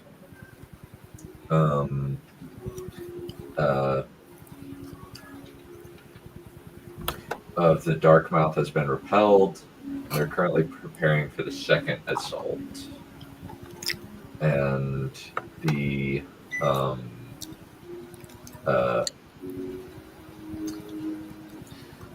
Kamul and Kur here have chatted, and now we are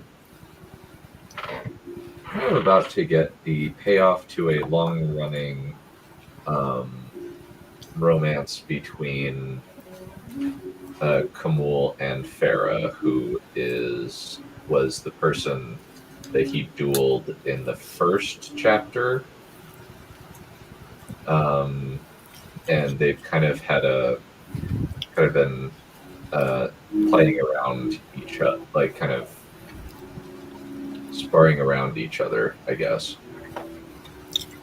So, chapter 31, The Warlord. Kamul had to emit a slight sense of anticipation as he set out the small meal at the normally inaccessible top of the high peaks. It hadn't been difficult for him to requisition food. Everyone looked at him as if he were some sort of demigod, which he had to admit wasn't that far off. Flexing his hands, he looked over the expanse of the fortress city and tossed a small round rock up and down. He changed his armor to a more casual coat and trousers, revealing his pale face and orange eyes to the moonlight above him. For whatever reason, after what had happened in Olympias, sunlight had started to affect him. He couldn't see things as clearly, and his body felt ever so slightly weaker. Maybe exposure to the Umbriel was affecting him. Well, this is nice. Kamul turned his head to see Farah peer out of the Umbriel and sat down next to him. She wasn't dressed in her armor either, loose flowing shirt and trousers, but her feet were bare. Her orange eyes flicked over the meal he'd laid out on the the set of blankets, then smiled, black veins around her eye.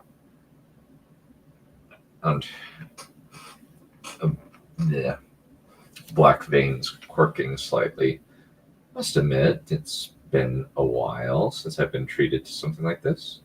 Stretching languorously, she lay down on her side, leaning on her elbow across from him.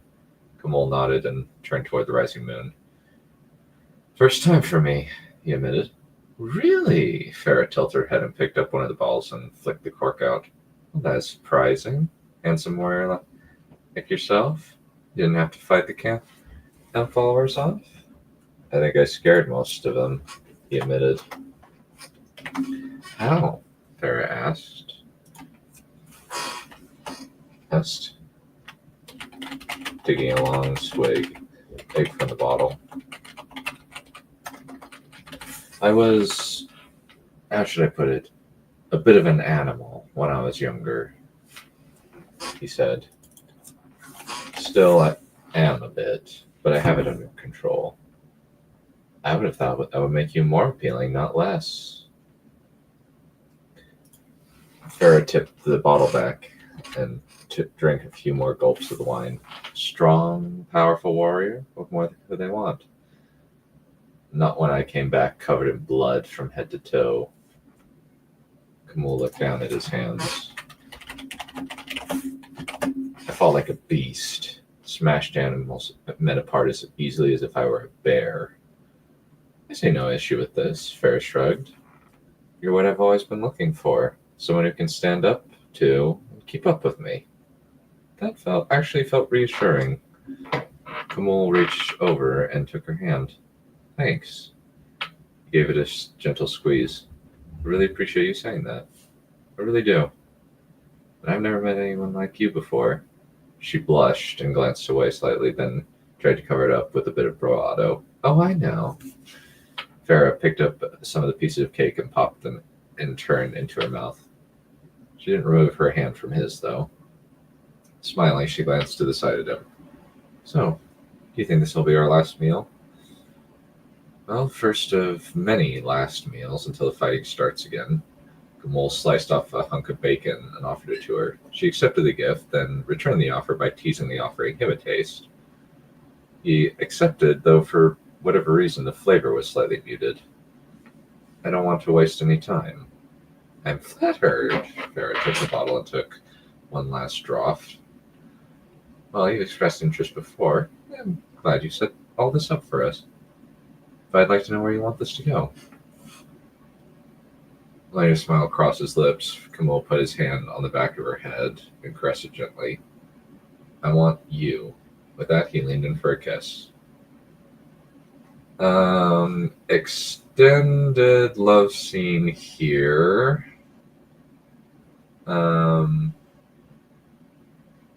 Let me skip down.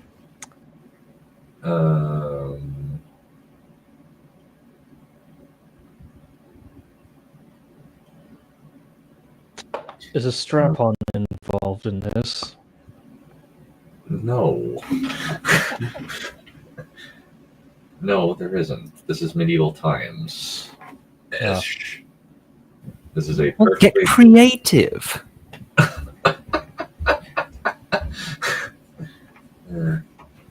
Extended. Oh my god. Extended. Pardon me. Valerian, are you jacking it over there? No comment.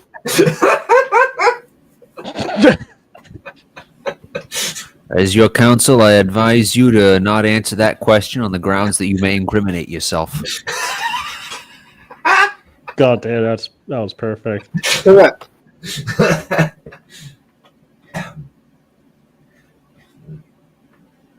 Yeah. All right. All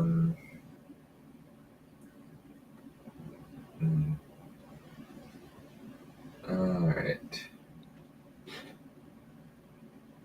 All right.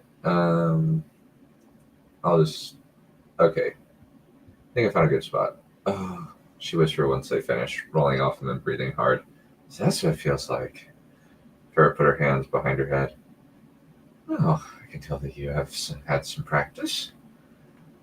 Some, yeah, Kamal admitted, looking at his hands, noting new dark veins spreading across his skin. Were those new? Just two. One was a camp follower who I helped stay out of the hands of other soldiers, and the other was an innkeeper I was courted with during the off-season. Both experienced, I assume. Farah rolled over onto her side and looked at him with her orange eyes. At least, based on what I got from you. Which I wouldn't mind getting again, and on a fairly regular basis, if you wouldn't mind. Oh, I think I enjoyed him as much as you did. Kamal reached over and stroked her neck. Grimacing, and Farah lightly kissed his hand and scooted over next to him so she could cuddle up in the crook of his arm. Thanks. I try to be as passionate as possible to keep things interesting. Farah smiled as Kamal put his arm around her. I'm glad that I got to share this with you. Kamal stroked a finger down her spine, wondering why his sense of touch felt so muted. He could still feel her skin, how soft it was, how muscled she was, but there was a slight lessening of sensitivity. Was it because of the Umbriel? He vaguely remembered something about the Umbriel slowly sapping away your connection to the physical world. Before now, he described the idea as unimportant, but now, as he raised his hand and examined the black veins, I wish you could get that back. What's going on in that head of yours? Farah asked, reaching up and stroking his hand. It's like my ability to feel sensations are being diminished over time, he admitted, feeling a slight tingle as she touched him. I'm wondering if there's any way of reversing the change. I've noticed that as well. Farah laced her fingers through his. But I'm not worried about it. Ultimately, I want to build something with you, and it's going to have to last for centuries. And eventually, our connection with the physical world will deteriorate, giving only us. She trailed off slowly, giving only who we are. Come on, finished for her. Well, I know that I love you. and want to be with you. That's what I like about you. Ferris smiled and rested her hand on his shoulder. You seem to understand me, even after so short a period of time. So, how are we going to tell your brother? Camille asked, half jokingly as he traced a circle around her shoulder. I'm not telling him anything. And Ferris scoffed. And you're not either. All right, I can agree to that.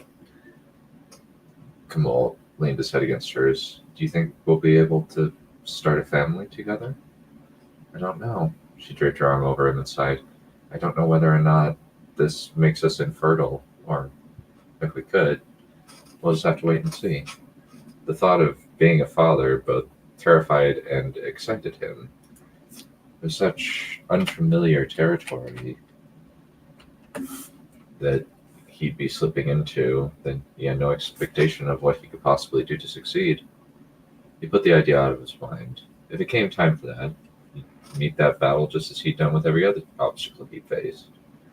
So if we were to have children, how many would you want? He asked. 3 wouldn't be too bad, she mused, rolling over and looking up at the stars above them. 2 boys and a girl would be ideal. Oddly specific, Camille chuckled. I've always wanted another brother. Ferris shrugged. There would be times he would run off, and I wouldn't. Where curve here would run off, and I wouldn't have anybody ready to spend time with. So that just makes sense to me. All right. I suppose so.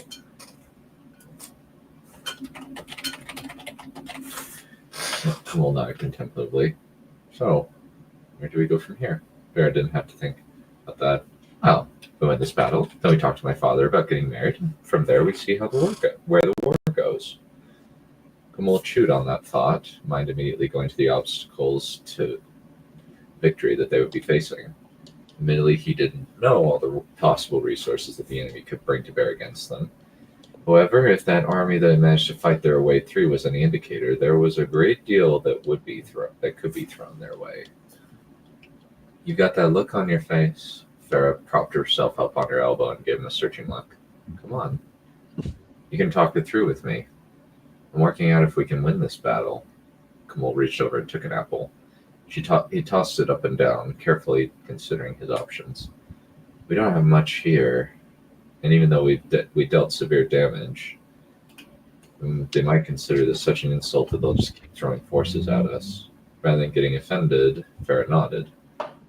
Those are valid concerns. Camille frowned and gave her a look, which she returned with a shrug. You have to be realistic about this. I might have mostly been deployed as a champion, but I know how to evaluate an army. The ones holding this city are exhausted from hard fighting. And while our reinforcements are less tired, it's going to take quite a bit to get their wind back, especially after working in shifts trying to get the defenses back from makeshift to functional in some places. Indeed. At least we'll have warning when the enemy gets close from Amora. Camille chewed his lips. As scintillating as this conversation about tactics is, I'd rather be focused on other things. She slid upward and kissed his cheek. Let's just think about us and what'll happen after we win. I'm all right with that. He wrapped his arms around her and held her close. And that's the end. All right. Enjoying the afterglow, I guess. Mm-hmm. What a charming couple. Mm-hmm. Yeah. It's too bad they're technically the bad guys. Are they going to do some nice romantic genocide together? You're not far wrong. That will eventually be attempted. And inevitably stopped by our also righteous hero who is fighting and dying and simping for a cardboard cutout female love interest in that corner over there. Hey, at least they stopped the incest. I mean, not incest. What's the word I'm looking for? Genocide. Well, same thing, pretty much. Oh, the main. It's the person that's going to end up winning, or at least being the protagonist, is going to be a little bit different. We actually haven't met him yet. Hmm. We've heard him alluded to. I was actually just making a slight towards a common fantasy trope. Oh yeah, for sure. It's like, oh wow, our main protagonist is motivated by love. Oh wow, who's the love interest? Cardboard cutout blonde chick over there, number Hey. 368. Oh, She's hot. what is she like? Well, she's very, very young and very, very naive and has virtually no personality outside of calling the protagonist's names whenever she's in trouble. Yeah. Oh. Also, she's a child. What? Ew. No, thank you. Yeah. No, the at least the Also, guy- did I forget to add in that the villainess is actually extremely, exceedingly attractive, which makes you almost wonder why, and which also makes you wonder why the protagonist doesn't go for her instead. But She looks good Oh, in well. black. they always do. Yeah. Yeah, what are the ones you're thinking about specifically? It's just like I've seen it before a few Trope. times in some Japanese media. Oh god. That's because the Japanese anime is weird. Yes, they are cringe. Yeah. Yeah, no, that's The only time I've ever seen this done right was with Bleach. Because at least Orihime was an extremely likable female character with a personality.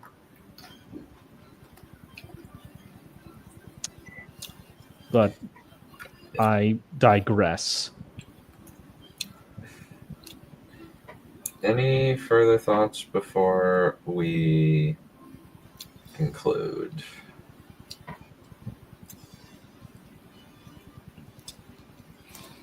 I think I'm good. All right. Yep. I mean, it's pretty straightforward. Not quite a lot to comment on. Yeah. They like each other. They made out, and then they like each other some more. But then I know there's a little the little twist that they're losing their corporeality. I could easily see this like just being an entire narrative onto itself, and it would be like a horrible tragedy. Yeah, it could be, But it could also be a triumph in a way with how love seems to persist and transcend the material form. Yeah, it could also be a comedy or satire. Yeah. Yeah, the thing about this is that they are eventually going to go down the path of very dark villainy.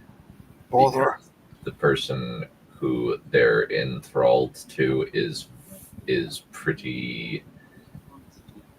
a little bit psychotic. So it's not even their fault at the end. They're not evil, are they? Their will is being subsumed by somebody who is fairly evil. Bother. Yeah. Man, we hate slavery, don't we? Yeah. Yeah. Though it does have a good ending, I think. It does have an okay-ish happy ending for them. Bittersweet, one might say. Yeah. Yeah, I originally started with kind of the idea of what if there was I kind of just watched a thing about what if Galadriel was evil, or turned evil. I was like, oh, that's actually a fascinating idea.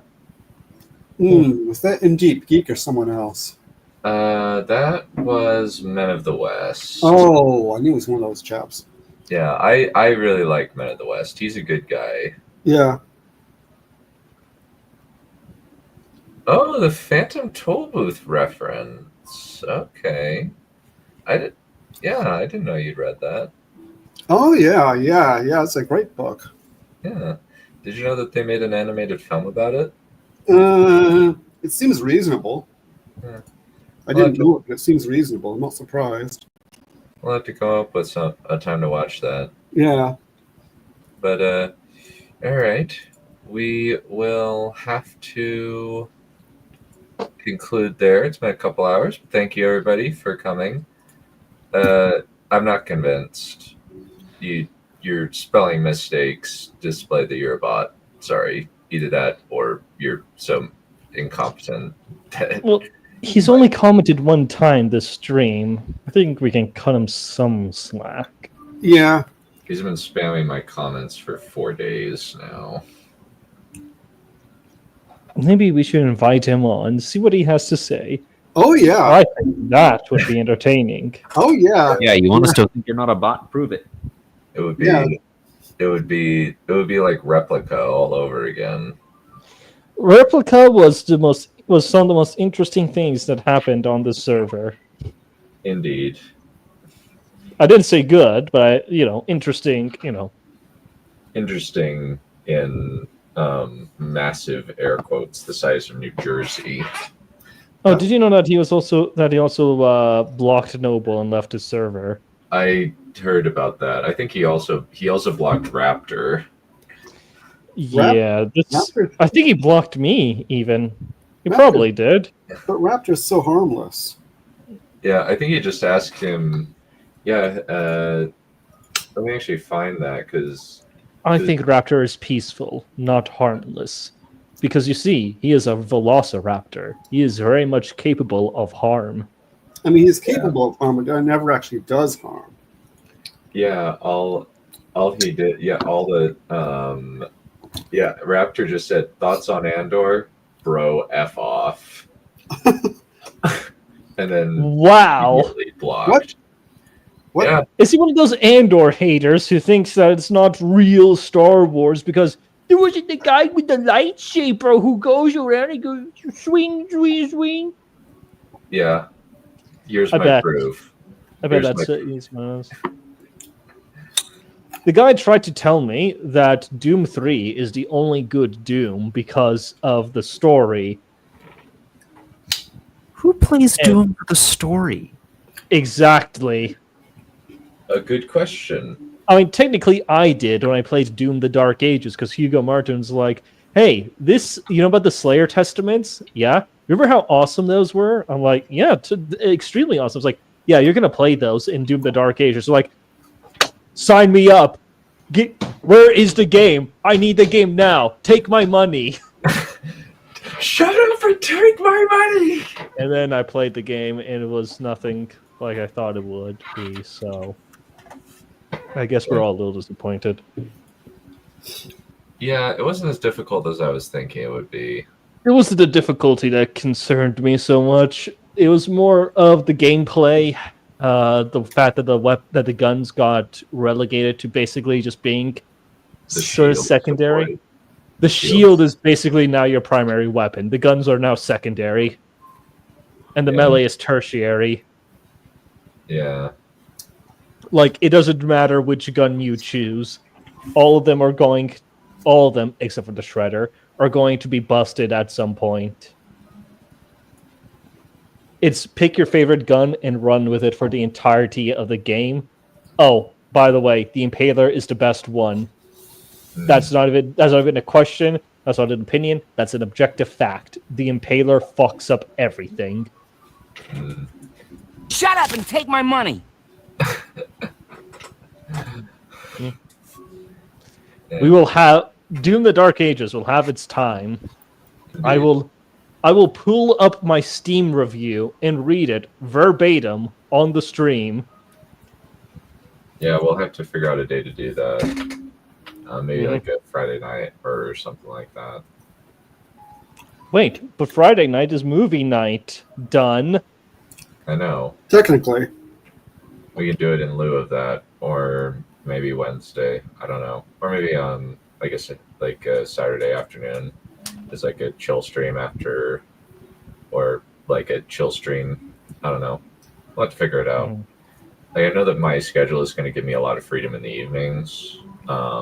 I just need to be in bed probably by 8 or 9 p.m. MST because I'm going to be waking up at 4:30 ish in the morning.